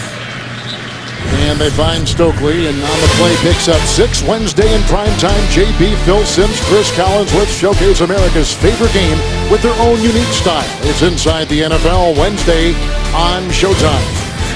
2nd down and 4. Right there, man, go! Hurry! Look from the side, dropped on the play, had it. Tari Bigby was on him, the ex-Green Bay Packer. It'll be 3rd and 4. Well, you can see there's playmakers all over this San Diego Chargers defense. You love Atari Bigby, having won a Super Bowl in Green Bay. Look at him close, hit, and rake, and get the ball out. Now, that's just good physical play, good pursuit angle, an excellent wrap-up on the tackle. 56! San Diego with 6 in the secondary, 3rd and 4 for Manning. Ball at his side. 26! Hurry!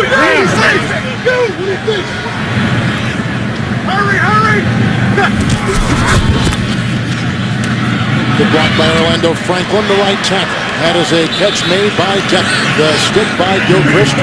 Gain of 3, close to a 1st down, but maybe shy by a couple inches. Yeah, I think Gilchrist able to keep Decker from advancing this ball. Look, one hit and man down. You're right. You're right. Short. That 1st down mark. Got a punt. Boy, John Pagano's group, they're bringing it. I can tell you right now, because they're not getting any help from their offense. The special teams has been a double agent. They've turned on them. And the defense is keeping this game close. You say a double agent? Yeah, playing for the other team. I like that. Colquitt once again to punt. Number 2 in net punting in the NFL this season after a record-setting 2011 pacing from the 15 for the Chargers. He gets by Bruton.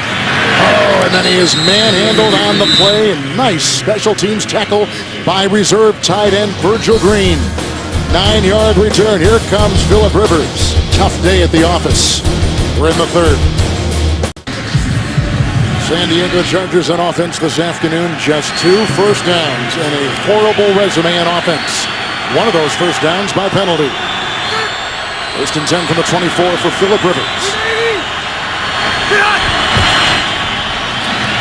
Ryan Matthews slowed up by Dumerville. Down he goes with Adams falling on him. Gain of 5 to the 28. Take a look at this, Kevin. 11 possessions, 10 punts, including 6 consecutive 3-and-outs, and only 1 drive where they had more than 3 plays on offense. That's futile, and that's being very nice. We're being polite, aren't we? And normally you don't get this from a North Turner's offense. Now, we know this Broncos defense is good, but give me a break. Or from this guy. 2nd down and 5. Matthews again. Vasquez with the block, and outside Matthews. This is something they've lacked most of the season. Harris shoves him out of bounds. A gallop of 11, a 1st down to the 40-yard line. Matthews, we talked about the fact that he needs to be able to give him something. He'll come here. They seal the edge. Look at the block by Gates, block by Floyd on the edge, and then Matthews able to get to the corner. And we talk about this offense every week when we see them. No offense has been good over the last 8 years, but this offense has averaged 25 points a game for 8 consecutive seasons. So certainly they've played so much better under Phillip Rivers and North Turner. On 1st and 10, Matthews digs his way into the grasp of Woodyard. It is a gain of 4 to the 44-yard line, and get coverage of every game on the go with NFL Mobile.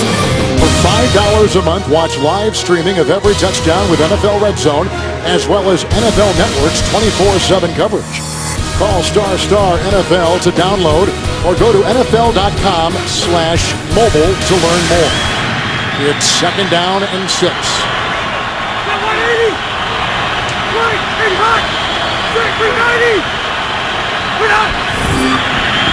Hughes again. Vasquez trying to cut over. Gain of 2. The dive to about the 46. Hit by a couple. Wolf is still out. Unrein is playing on the defensive line for the Broncos on this series. And we talk about how futile, and we showed the numbers with the San Diego Chargers offense. I think it starts up front with the offensive line. Yes, they're missing Jared Gaither, but this is an offensive line that I think has started to go in decline over the last couple of years. And I think clearly today they are struggling against this defensive front for Denver. The left side retired because of injury. McNeil and Dielman have been trying to fill that ever since. They were Pro Bowlers. Brown in the backfield, 3rd and 4. Down he goes again. Von Miller. It's picked up by Woodyard. He's brought down by Floyd. Another turnover. The Broncos do it again.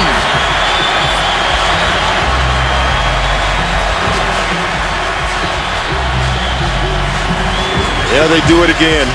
They did it to Cam Newton last week, and they're doing it to Phillip Rivers. Here's Von Miller. Never sees him coming from that blind side. He beats Clary right away, Kevin. He's able to not only get the fumble, he gets the sack.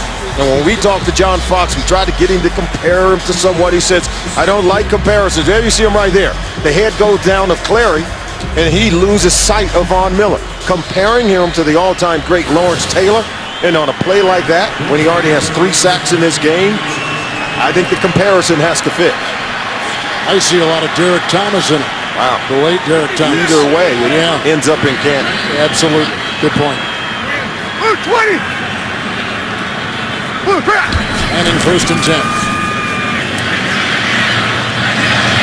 Throws it away.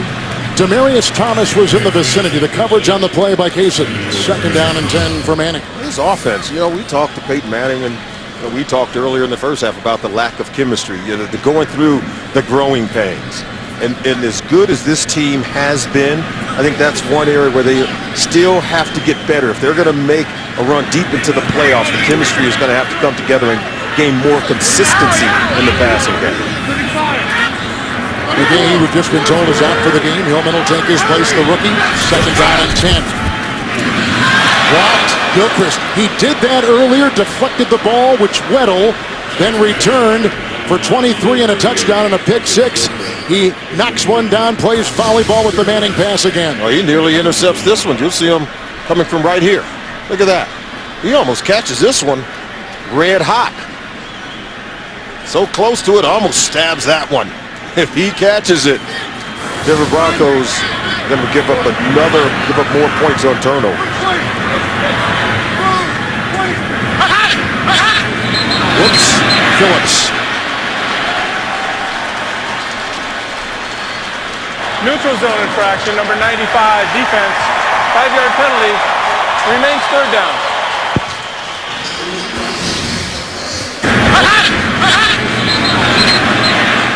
Sean Phillips is beside himself. He says, I know better than to fall for the hard count. 3rd and 10 now becomes 3rd and 5.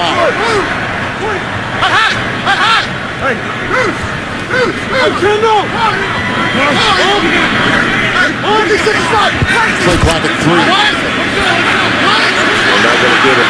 Timeout, Manning. Smart. Calls the First charge timeout. timeout, Denver. 2 left for the Broncos on the move with a recovery and 7:31 in the 3rd. Manning had to call a timeout. Here's a 3rd and 5. Watch for Decker. He's a great red zone receiver. And they're just on the outskirts, as you can see, almost at the 20. Ball picks up the blitz. Manning. Decker. Touchdown.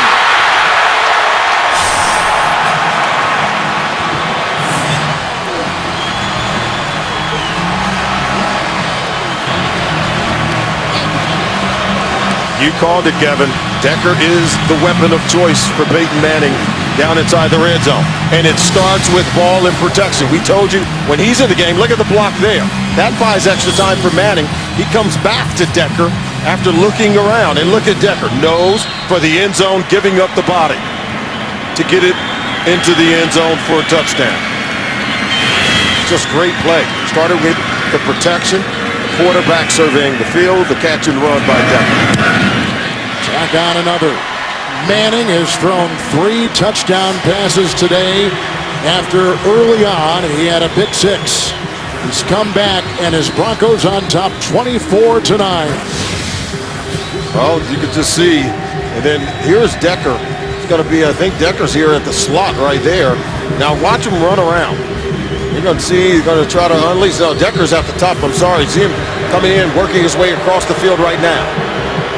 Decker lined up outside as opposed to in the slot. And sooner or later, Peyton Manning finds him. Tammy lifts the coverage. Decker comes underneath. And there was a breakdown in coverage. The coverage can only hold up so long. The protection held up with ball picking up the blitzer, and then coverage would break down on the back end.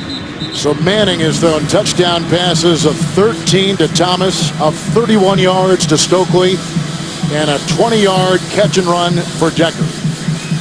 Decker with his 8th touchdown reception of the season.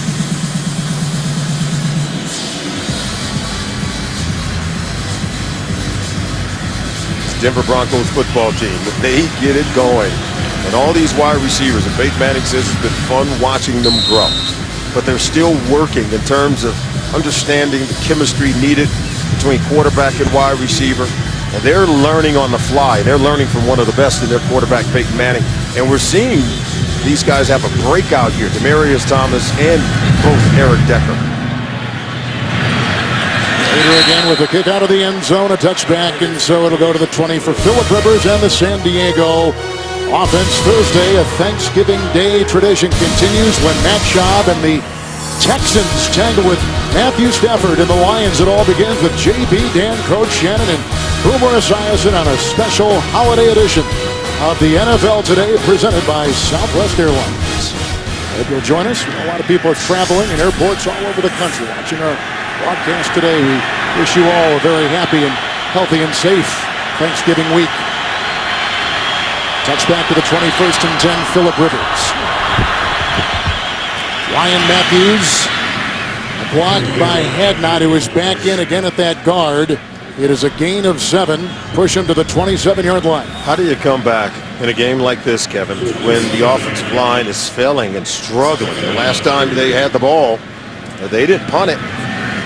Their quarterback was hit, sacked, stripped, and fumbled. And that gave the Broncos the ball on a short field in which they turned into a touchdown. Hadnot is now in for Tyrone Green, the left guard, before Hadnot was taking the place of the injured Vasquez at the right guard. Second down, 3, Rivers. Floyd holding on for dear life is Woodyard. It is a gain of 10. It is a San Diego first down to the 37. How about that?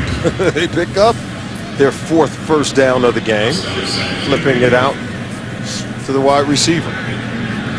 This offense misses Vincent Jackson in so many ways.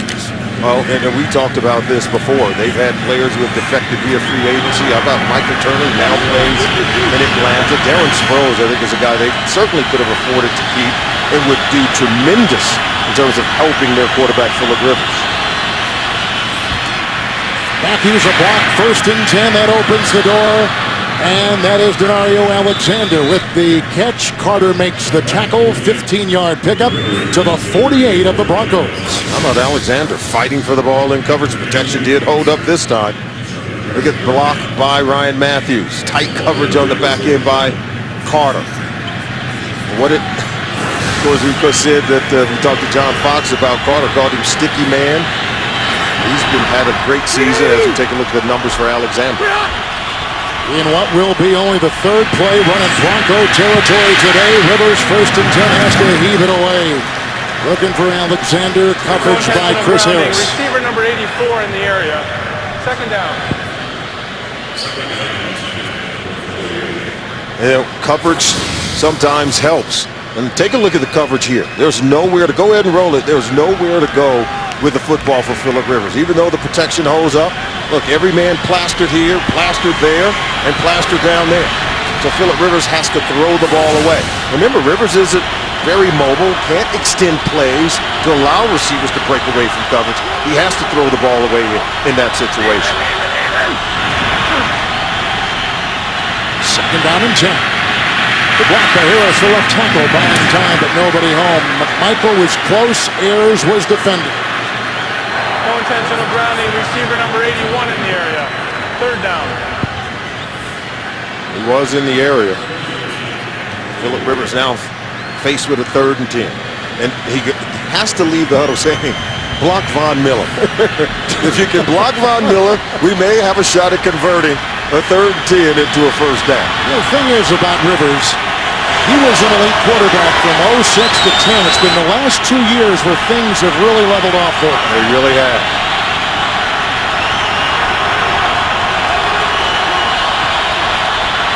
Brown in the backfield, 3rd and 10 for Rivers. Good block by Hadnot. That's a first down toss. Floyd working on Champ Bailey. 16-yard pickup. First down to the 33 of Denver. And they did block Von Miller on that play. Miller's going to come in late here. And look how much attention Ronnie Brown, everyone's over there blocking Von Miller. And if you can get him blocked and see, you have a chance to go ahead and convert it. And they tried to sneak him in there late, moved and changed his alignment. Clary has him. You got Ronnie Brown over there paying attention to him.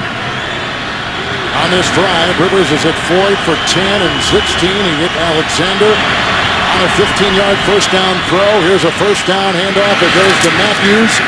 Dumerville jumps on his back. Bailey tripped him up. Gain of 2. We take you to New York, and here's James Brown. New England getting it done a variety of ways. Yeah, the second pick 6 of the day. Here you see Alfonso Denard step in front. 87 yards later, pick 6. 45-17, New England in total control of this game. Just underway in the 4th. Back to Kevin Harlan, Solomon Wilcox. Luck has thrown most of his interceptions on the road, as he's doing today. On the road, and I think the Patriots are going to be a better secondary after trading for Aqib Talib. Second down, 8. Gates leaving his way. Dumerville jumps on his back. It is a gain of 4 to the 26 of Denver. It's the best drive we've seen all day from the San Diego Chargers offense. That was the 8th play of the drive, 53 yards. They've been able to convert some 3rd down plays. The protection has held up. And Norv Turner says, okay, if we can protect it, we can do better. Now 3rd and 4, protection's got to hold up again. I believe it starts with identifying and locating Von Miller. That's where you want to slide the line. That's where you want extra protection.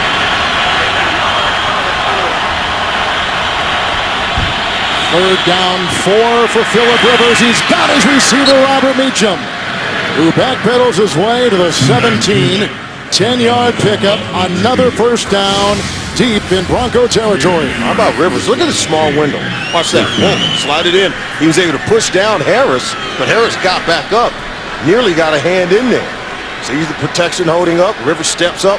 Small window between Carter and Harris for the completion. Carter made sure he was down. His drive started back at the San Diego 20.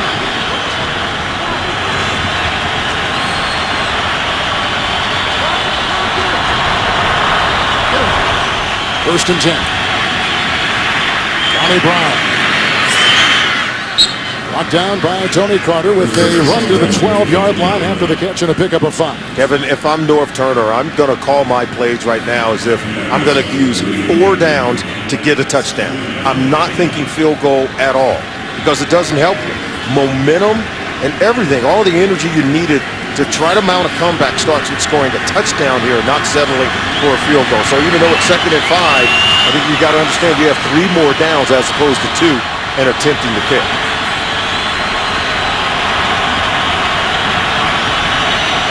Second down and 5. Ronnie Brown. Woodyard hit him first. Then he was decked by Ayers. Gain of 4 to the 8. See, that's why you can run it there, because if you're Norv Turner, you say, I have 2 more downs. I have 3rd down and 4th down if I have to use it to still throw the football. 3rd and 1, he can do either one. He can throw it or he can run it. The protection is held up a little bit better again. Identify Von Miller. Put more pressure on Peyton Manning, understanding this game is not over if you can get a touchdown on this possession. It's the 12th play of the drive. 3rd and 1.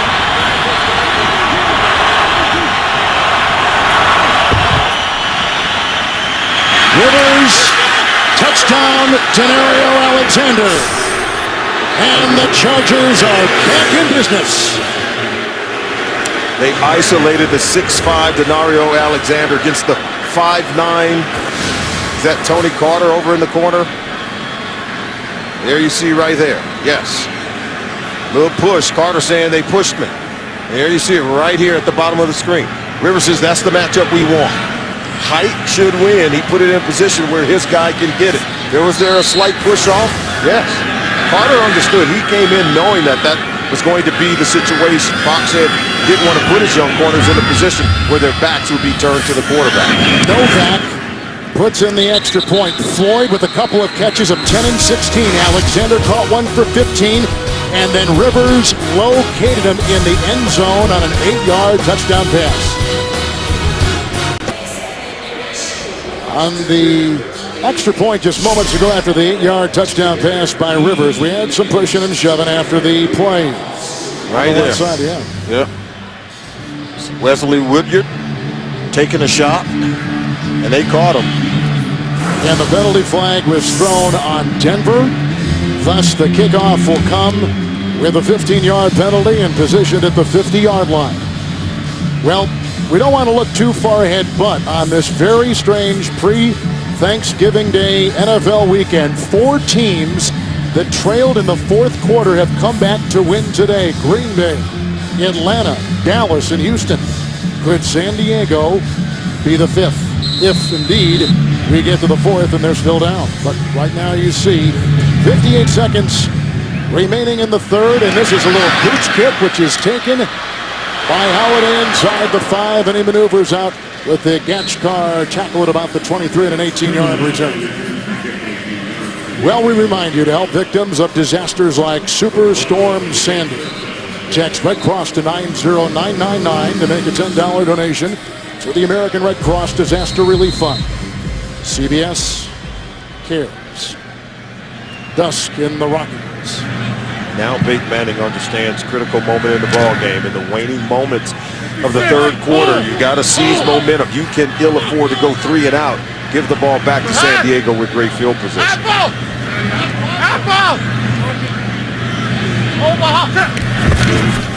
On 1st and 10, this is the rookie Hellman finding a gap, and he's off to the races. Sharice Wright gets him from behind it. He pulls something on that run. It was a 19-yard run, and he's coming off the field. Something happened to him. Look at this. Look at the gaping hole, the block down. Boy, they get the seal. Look at the block on the edge. They sealed him off really well, splitting the defense to get Hillman to the 2nd level.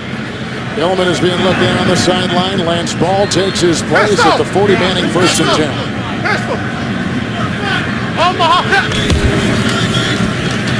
Lance Ball grabbing onto him from behind is Cam Thomas, who made the start today for Franklin at the nose tackle.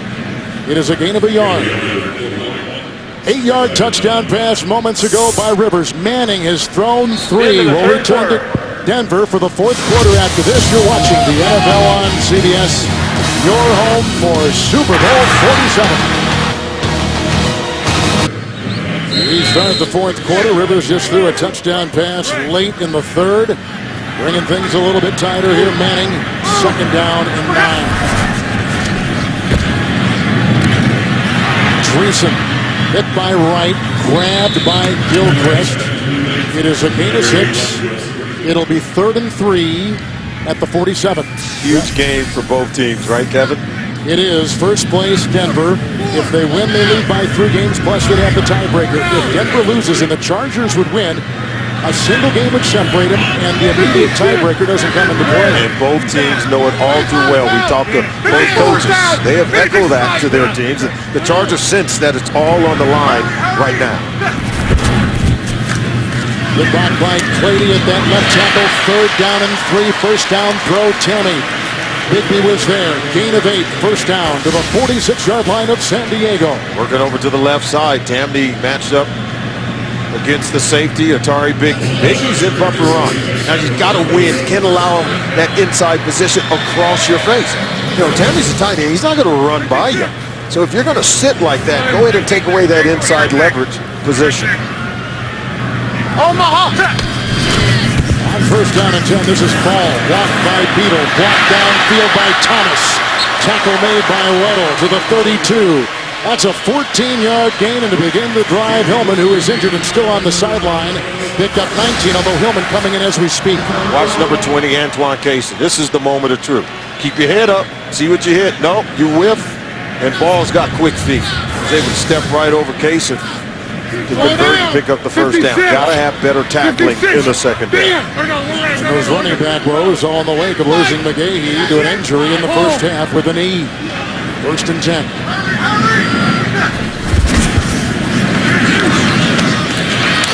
Reason, just tackled by Atari Bigby. Brought down by Kaysen.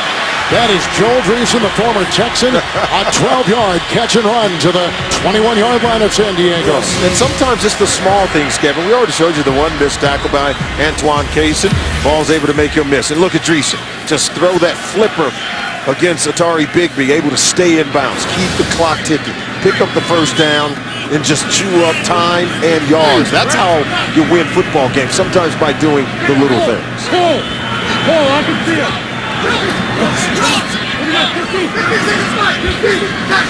Once more, Kevin. First and 10. Peyton. Deep into the middle. And it's incomplete. They're looking for Thomas. The coverage by Kaysen. We give you NFL coverage with James in New York. I love Andrew Luck's never give up attitude. Oh, you gotta like that, JB. He's gonna find T.Y. Hilton from 43 yards out. And the Indianapolis Colts on the board. New England still leads 45-24. All right, back to Kevin Harlan. Solomon Wilcox. Rookie to rookie in Foxborough. That young team is growing up, and that's going to be a learning experience by going to Gillette Stadium and doing battle with Tom Brady and the Patriots.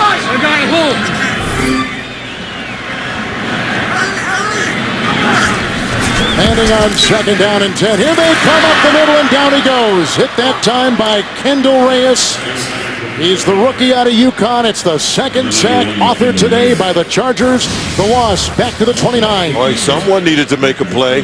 He comes from right over Dan Copen. He's able to get right around him. Look at Copen right there. Number 67, doesn't see him. Just spins around. He's able to get pressure on the quarterback. They needed to make that kind of play against Peyton Manning, who's now facing third and 18.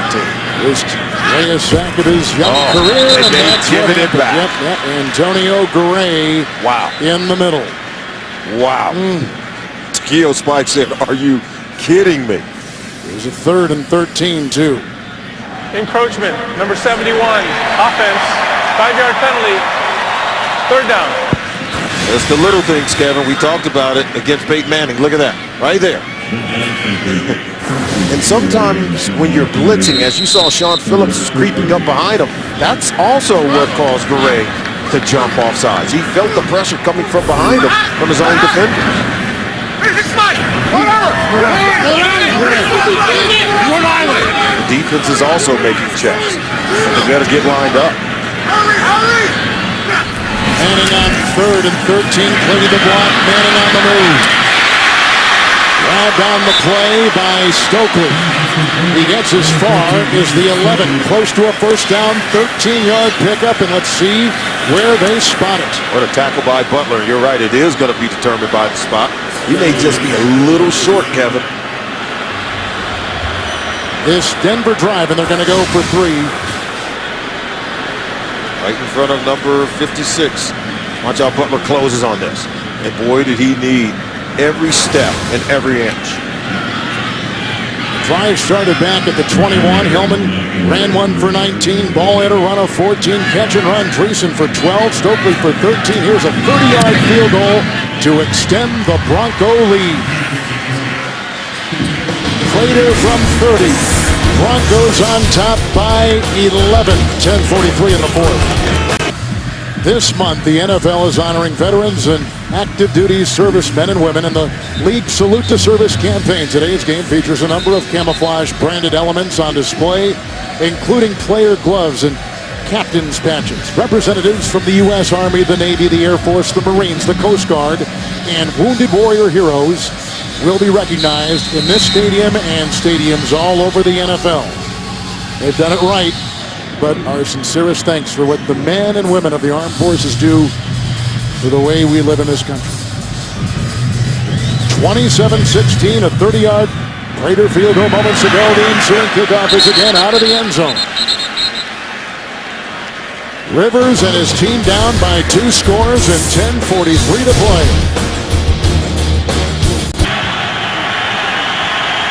It was 6-2 at kickoff. Now we're down in the mid-50s. 1st and 10. Rivers at his 20. Rivers has hit 5 in a row. The blitz is on. The pass is away. He's got Floyd at the 42. Working on the Pro Bowler Bailey. It's a 1st and 10 for San Diego on a 38-yard strike by Rivers. There's pressure there. River gets rid of it in the nick of time. He puts it over the top. Floyd makes a great adjustment working against Champ Bailey. Look, Bailey turns outside. Looks like Floyd's going to run away from him. That ball's underthrown a bit. Floyd anticipates and makes the catch. You can see the hit on Rivers despite the blitzing safety Adams. Rivers makes the completion. 390! Get hot! He's on 1st and 10. Alexander trying to get a block. Little stiff arm takes him out of bounds. Running into Harris. He picks up a yard to James in New York. Now the Patriots just seem to find a way. They get everybody involved, JB. Here, Julian Edelman will take this end around. He'll go 47 yards. This will lead to a 3-yard touchdown run by Stephen Ridley. And New England is up 52-24. Somehow, some way, Kevin and Simon.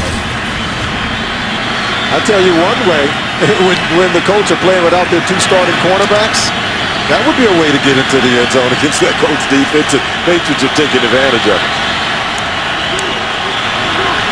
5 defensive backs. Brown in the backfield. 2nd down and 9. Short for Brown. Coverage by D.J. Williams. Incomplete pass. All right, big 3rd down. I firmly believe, again, this is 4 down territory for Norv Turner. You're down by 11. You're not going to attempt a field goal from here. I'm sure we'll get the target line, but I think right now you've got to go. Just assume you're playing for your season right now, Kevin. Chargers on the last drive were 3 of 3 on 3rd down. Now they have 3rd and 9. They need the Bronco 32.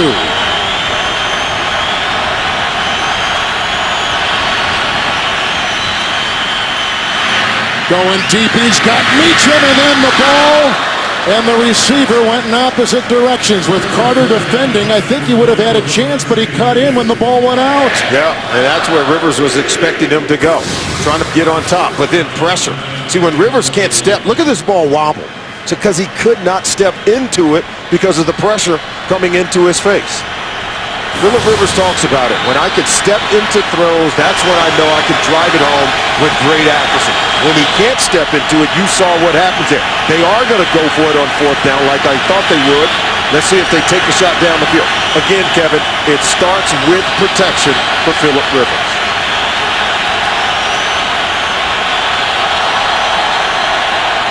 Six defensive backs. A flag is down. Offense. 5-yard penalty. 4th down. Now it becomes 4th down and 14 for Turner's offense. Wow. Well, that's a blow. That one is very tough. That's a blow to your chances to be able to convert. That they're still going to go for. Interesting, isn't it? Because this season's been marred by Rivers' miscues late in the game, but he had a late 3rd quarter touchdown pass. Trying to reverse it because in the first 13 drives, there was a total of only 64 Charger yards on 13 drives to begin the game. In their last 2 possessions, including this one, they have moved the ball. Phillip Rivers has made plays. They need the 32, 4th and 14.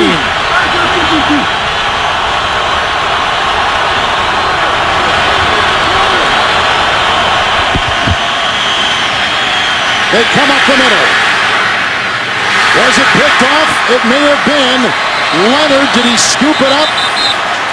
They say it's an interception at the 29. Jim Leonard, the 3rd turnover by San Diego. He had to throw it. It was 4th down. Ruling on the field. One way or another, he had to get rid of it. 1st down Denver. Timeout. Well, we are back, Kevin. We're going to show you the interception. First of all, take a look at the pressure in Phillip Rivers' face. Frieza there, you see the pressure. Now he can even go here, but he really wants Floyd over the middle of the field. But Floyd gets cut off. Rivers has to go in and throw it. You can't get caught holding onto the ball on 4th down. It's going to either be caught by your guy or by their guy. Either way, you got to get rid of it. Hillman on 1st down and 10. Cam Thomas jumps on his back. They did rule the interception for Leonard. All turnovers are reviewed. It's a gain of a yard there by Ronnie Hillman, the rookie out of San Diego State. And 2 interceptions thrown by Rivers this afternoon. That's his 7th interception thrown in the 4th quarter. We said by far the most in the NFL. But I think when you go back and look at it, it's the lack of protection that forces him to deliver the errant pass.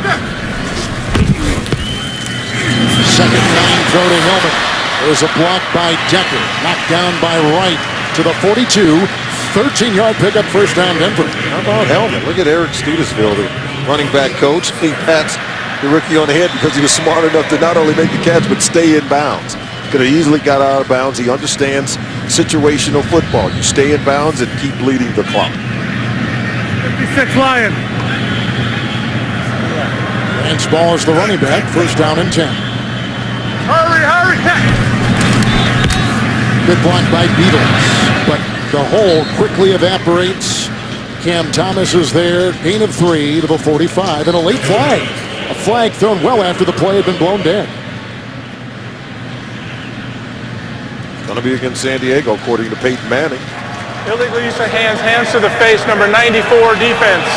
5-yard penalty, automatic, 1st down. That is the emerging star on the defensive line for San Diego, Corey Legit.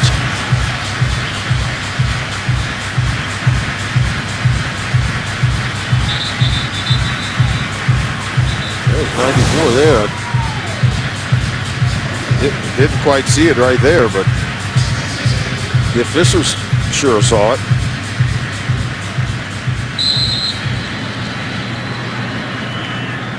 This defense has to make a play. They don't get the ball back. Can't stop Peyton Manning. Not only could it be game over, boy, it'd be tough to make it out of this division into the playoffs as a wild card, wouldn't you say? Absolutely. 2 tight ends, 1st and 10. Hurry, hurry. Ball. Blocked by Decker. Tackle made by Demario Williams and by Sharice Wright. It's a run of 13 yards, which takes him for a 1st down to the 37. Boy, Broncos bringing their running game. You know, so many coaches we talk to, they said, you know, the rush yards comes late in games. You get a lead, you want to go ahead and bleed time off the clock. Now you can stick the ball in the belly of the back. In this case, give it the ball and allow him to rip off chunks. That's where you get the bulk of your rushing yards. On this drive, Hillman caught it for 13. Ball just ran it for 13. 1st and 10. Hillman. And he is taken down. That's a loss of a yard right there. Looks like Phillips jumped on him and brought him down about the 38. And this is the way it looks right now. The lead for Denver. They beat San Diego today. They have a 3-game lead and the tiebreaker and sweep the season series. Proven to 7-3 if they can hold on to it. Chargers will fall to 4-6. And looking up big time at the Denver Broncos, having been swept for the first time in 7 years by the Broncos.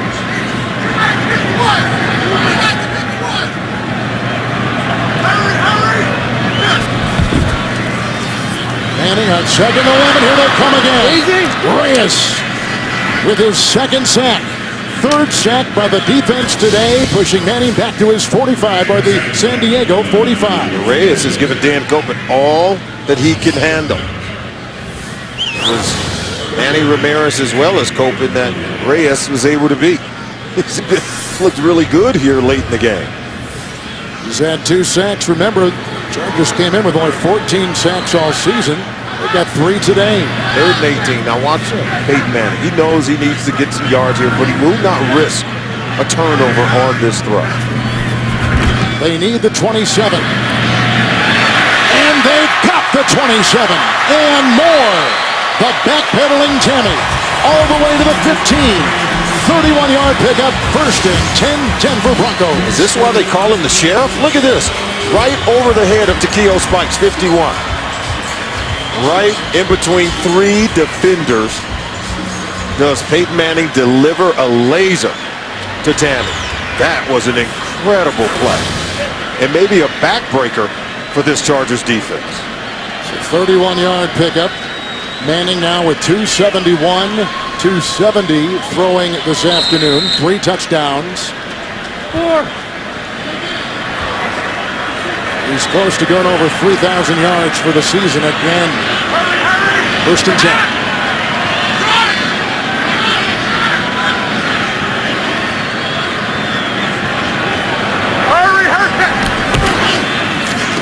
And Hillman hit by Takeo Spikes. Wrapped up by Gray. Gain of a yard to the 14. Peyton Manning is outstanding. And what he's had to overcome. You know, that injury was something that required a lot of patience. He was released by the Indianapolis Colts, signed by the Denver Broncos. The Broncos showed great faith, and the way that John Elway and Coach Fox handled it allowed them to be able to get a quarterback like Peyton Manning, not knowing for certain that it would end well. Second down, 9 to the end zone. Manning for Decker. Coverage by Lynch. Coverage by Sharice Wright on this 4.5-minute drive. Now 3rd and 9. Gonna come right at you. Peyton Manning still taking shots. This team has scored 30 or more points in 4 consecutive games. They're trying to make it 5, Kevin. They want more points.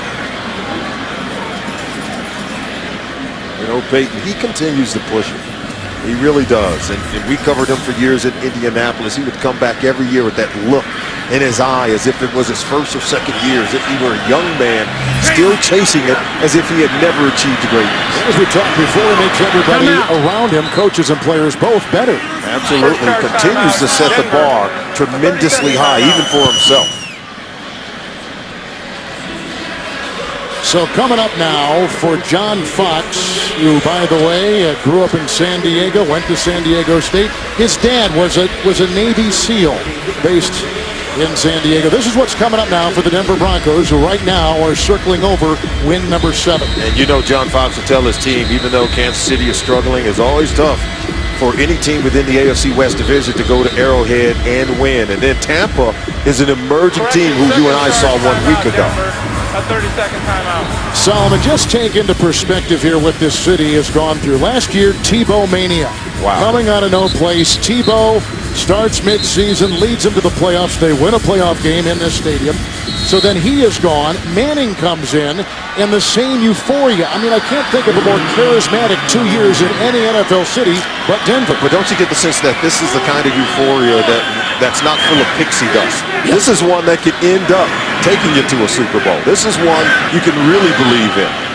Looks legit. The rookie was busy getting some water. Now he's back out there on 3rd and 9. He gives Manning a block. The pass is low and uncatchable for Thomas with the coverage by Kaysen. It'll be 4th and 9. They'll try to tack on 3 more. Look at Peyton. He's not happy. He's never satisfied. He wants perfection. He's talking with the coaches. John Fox said he makes all of us better, including the coaching staff. He pushes us to be better coaches. Well, that's saying a lot about a player. You said he's got great football character. I thought that was a great term. It is attention to detail like no other. We've been in meetings with him, Kevin. You know it as well. It's a 32-yard field goal to make it 30-16 Denver. The 4th quarter clock at 4:14, and the Broncos are very close to sewing this one up. Well, there's the debriefing that Peyton has with his offense after every series. They've had consecutive drives of 10 plays and 11 plays, culminating in 2 field goals. Each drive 5 minutes plus when they needed the most. You think his team was the one down by 14 points in this game, right? It's incredible. It's a learning experience for everybody, and once again, Prater knocks it out of the end zone, so the touchback to the 20 for Phillip Rivers. Down 30-16, 4:14 to play. So engaged is Peyton Manning, 4-time MVP. And I don't know that right now he wouldn't be the MVP at this stage of the season in the NFL. When you're putting up these kind of numbers and you're taking over an offense and new team, a new system, and new players around it. You're scoring 30 points each and every week for 5 consecutive weeks. He could end up winning that unprecedented 5th MVP. No player in NFL history has ever won 5. No one's ever won 4. First and 10. Ryan Matthews on the turf. He goes down. Bailey was closing in. Woodyard finishes him off, and Solomon, he picks up a gain of 1 to the 21. Well, and this is where, if you're the San Diego Chargers, you know it's fleeting. You could see the sand in the hourglass fading on their season. Because if they lose today, they're 3 games back, and they lose the tiebreaker. So in essence, 4 games. That's tough. 2nd down and 9. Dumerville hits Rivers as Rivers hits Alexander. And Rivers is shaken up. Carter was the one to make the tackle. Gain of 11. Watch this. Gets hit. I don't know how Rivers had enough on that ball to deliver the completion. Yeah, there was some pressure. Look at that. The double hit by the best tandem in football. It was Dumerville and Von Miller tag teaming on Phillip How would Rivers. you like to be an offensive coordinator and try to come up with some kind of potion to stop those 2 guys on each end? You put Robert Ayers in the mix, they can really bring it. First and 10, Matthews, he's got a blocker ahead, that's head, not that he'll do it himself, and Moore runs him out of bounds. It is a catch and run by the Charger running back to the 44, and he picks up 24. Well, you get some blocking out in front of him, and that offers a convoy. There you see right there. There's a block to spring him, and then you got the big man rolling out in front as well. That is actually, I think, stabilized that line of that left guard. Down in the backfield, 1st and 10. Rivers, Alexander, brought down by Woodyard. Another 1st down to the 30, picks up 14. This Alexander is some kind of story. 5 surgeries on his left knee, 3 his senior year. They signed him off the street, Solomon, a month ago. Yeah, and he's found a home here. Over the last 2 games, no one has played better than Demario Alexander.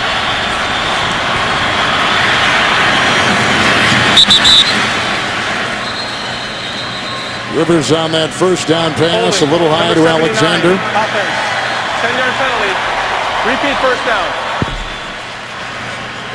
So the Denver Broncos, for our new audience, a win today puts them up 3 games in the division. 3 touchdown passes by Peyton Manning. Early on, though, it was a pick 6. Weddle on a deflected pass took it in. They were down by 7. And those are some of the numbers today. We've had 5 turnovers. Von Miller, maybe the best defensive player in the NFL after J.J. Watt down at Houston with 3 sacks. He's had his fingerprints all over this game. Phillip Rivers has 3 turnovers, 2 interceptions, 1 fumble in the game because he has been hit, hurried, and harassed. He's down in 20. Ronnie Brown. Miller brings him down. Gain of 5 to the 35. The 2-minute warning. We've reached the 2-minute warning.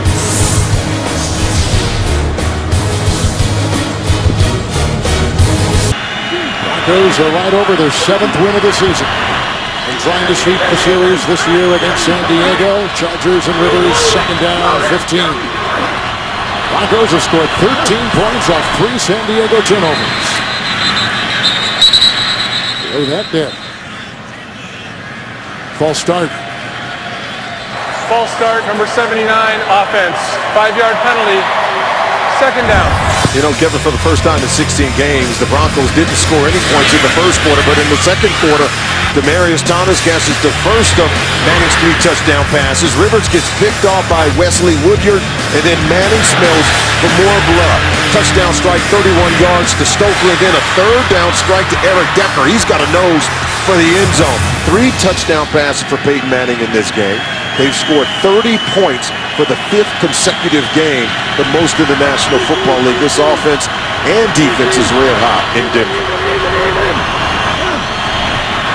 Looking into 6 defensive backs. 2nd down and 20. Alexander with the catch. The tackle by Bailey. The gain to the 22.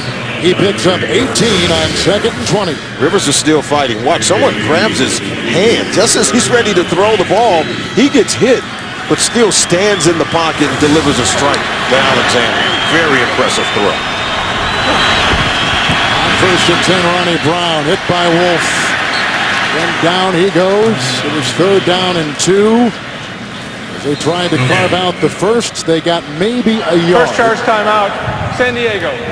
A 30-second timeout. On this drive, which started back at the Charger 20, an 11-yard pass to Alexander, an 18-yard pass to Please put Alexander. 129 on the game clock. And a 24-yard catch and run by Matthews out of the backfield.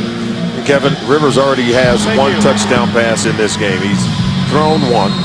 An 8-yard strike in the corner of the end zone to Denario Alexander. And remember, he's 6'5". He was matched up against the 5'9" Tony Carter. Will the Broncos give them that same look? And if Phillip Rivers gets the matchup he wants, will he go to a Malcolm Floyd against Carter, who's also goes 6'5", or will he stick with Alexander? He wants the favorable matchup to win the jump ball opportunity. Carter's at the bottom of the screen against Alexander.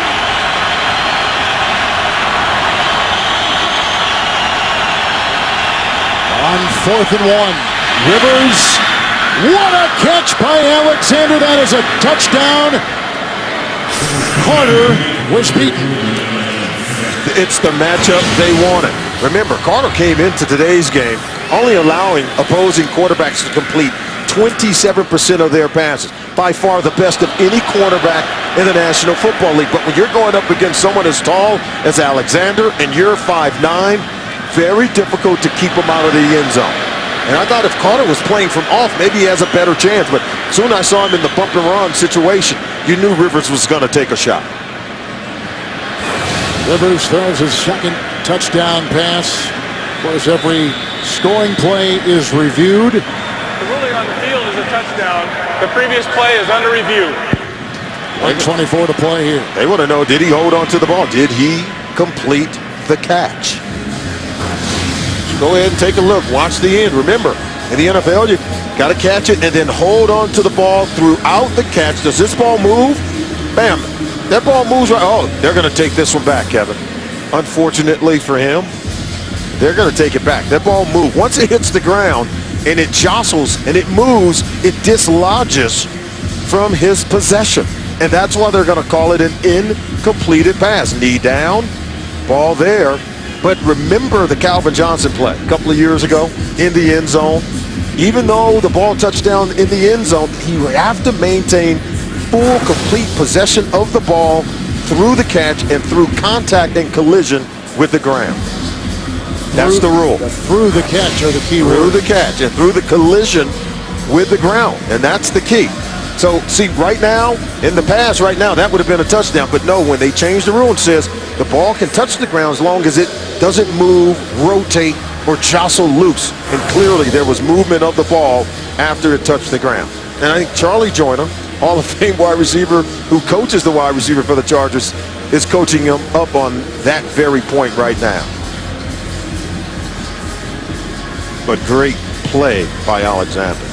Here's a kid they signed off the street a month ago. They've been trying to find some replacement for the lost free agent Vincent Jackson, who left for big money to Tampa Bay. This guy is 6'5". Maybe they have found the replacement. Well, he senses this one's going to come back. You can see the disappointment on his face. I think the Chargers will be surprised if this was not overturned. It was ruled a touchdown on the field of play, and it's a 4th down play. So if it doesn't stand, the ball will go to the Denver Broncos. And the game is basically over.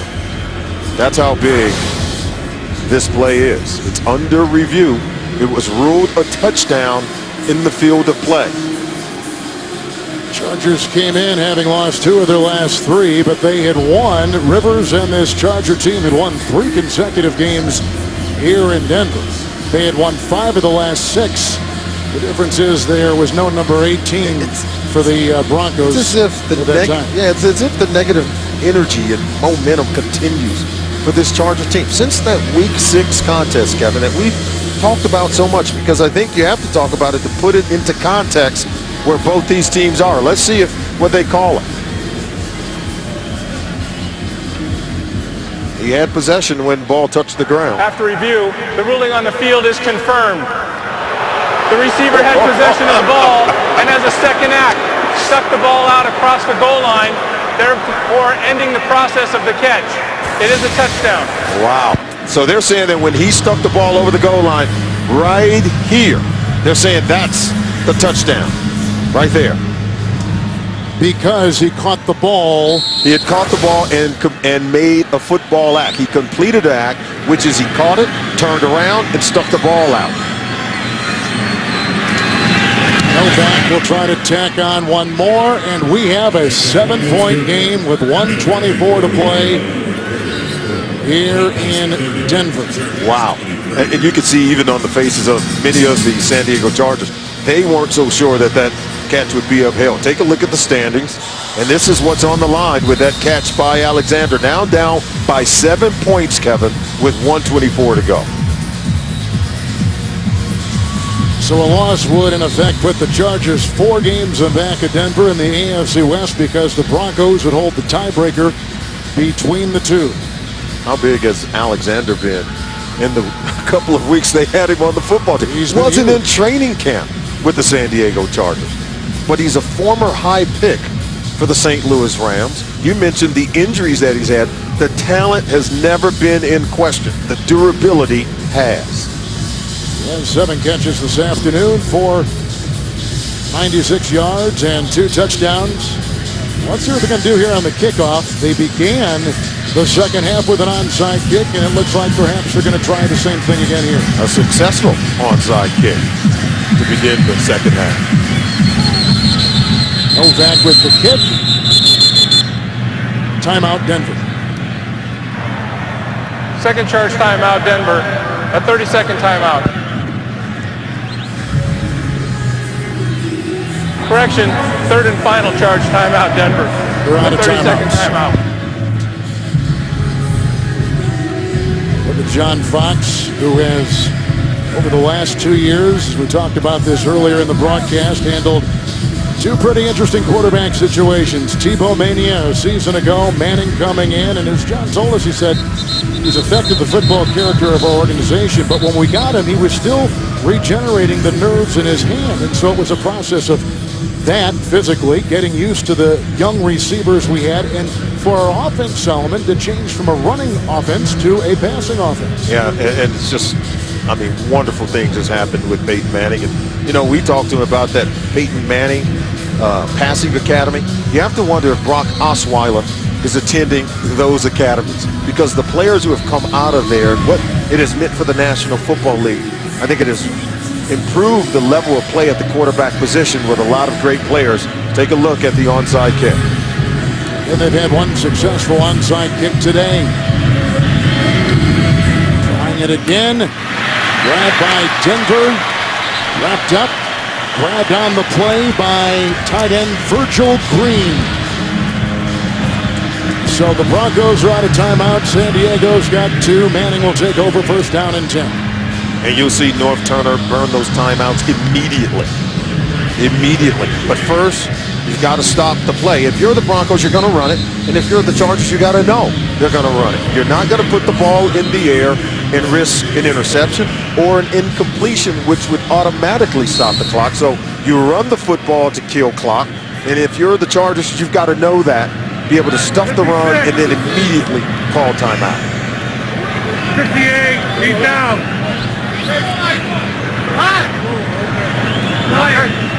We're 20. Coleman in the backfield, first down and 10 with a block from Vasquez. A good tackle right there by Donald Butler. There is no gain on the play and a timeout. Second charge timeout, San Diego. A 30-second timeout. Oh, they only lose 4 seconds on the clock, Kevin. 1:24, 4 seconds loss.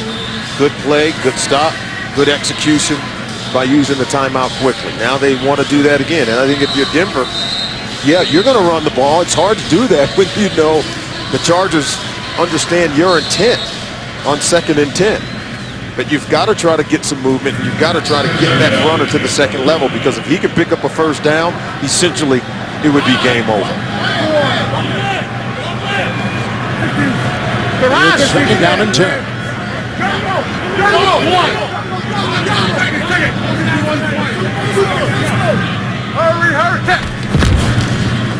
Hillman again, Beatles a block.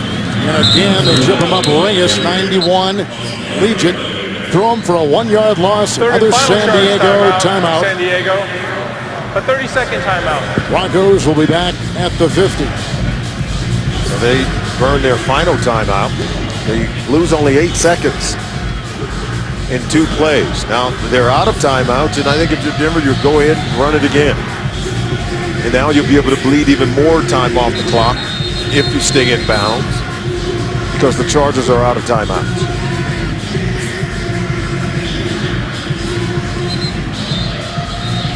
So Chargers should get the ball back even after the punt with under a minute left to play, if they get the stop here on 3rd down. Same basic personnel, 3rd down and 11. 20. Hillman for a 3rd consecutive time, stuffed again. That time Jared Johnson, the ex-Raven, with the stop. No gain, they stay at the 50. Both teams are out of timeouts. So Denver will take their sweet time. They'll look to punt it here. Manning today, 270 yards, 3 touchdowns, 1 interception. Leading Pro Bowl vote-getter so far, and coming into this weekend as the #1 rated passer in the NFL. Well, they can run the clock down to about 31 seconds before Colquitt would have to punt. Manning, by the way, just to tie up some loose ends, some housekeeping, 1 more touchdown pass coming into today was all he needed to go to 421 and pass Dan Marino for #2. Well, he did that, and he tacked on 2 more. So 3. Delay of game. Offense, 5-yard penalty, 4th down. Please put 30 seconds on the game clock. 3 Manning touchdown passes today. And if Denver goes on to win, Thank you. he will be at 148 in terms of regular season wins. That would tie #2, ironically enough, John Elway. On their way. Records are falling as long as Peyton Manning keeps playing. Antoine Keeson is back inside the 15. Ball's 4, and there's a lot of the fair catch back at about the 13-yard line. So here we go. It's 42-yard punt, out of timeouts, and 23 seconds with which to work. Rivers will strap it on and have his offense out there 1st and 10. I think they're going to take some shots. I think they're going to try to get down the field and get the matchups that we talked about. You see where the ball is. Look at the length of field they need to cover to be able to tie this game at 30 apiece. That is a long way to go. So defensive backs are Carter and Leonard. Adams. They've got Bruton in there, Champ Bailey, Raheem Moore. 7 defensive backs, 1st and 10.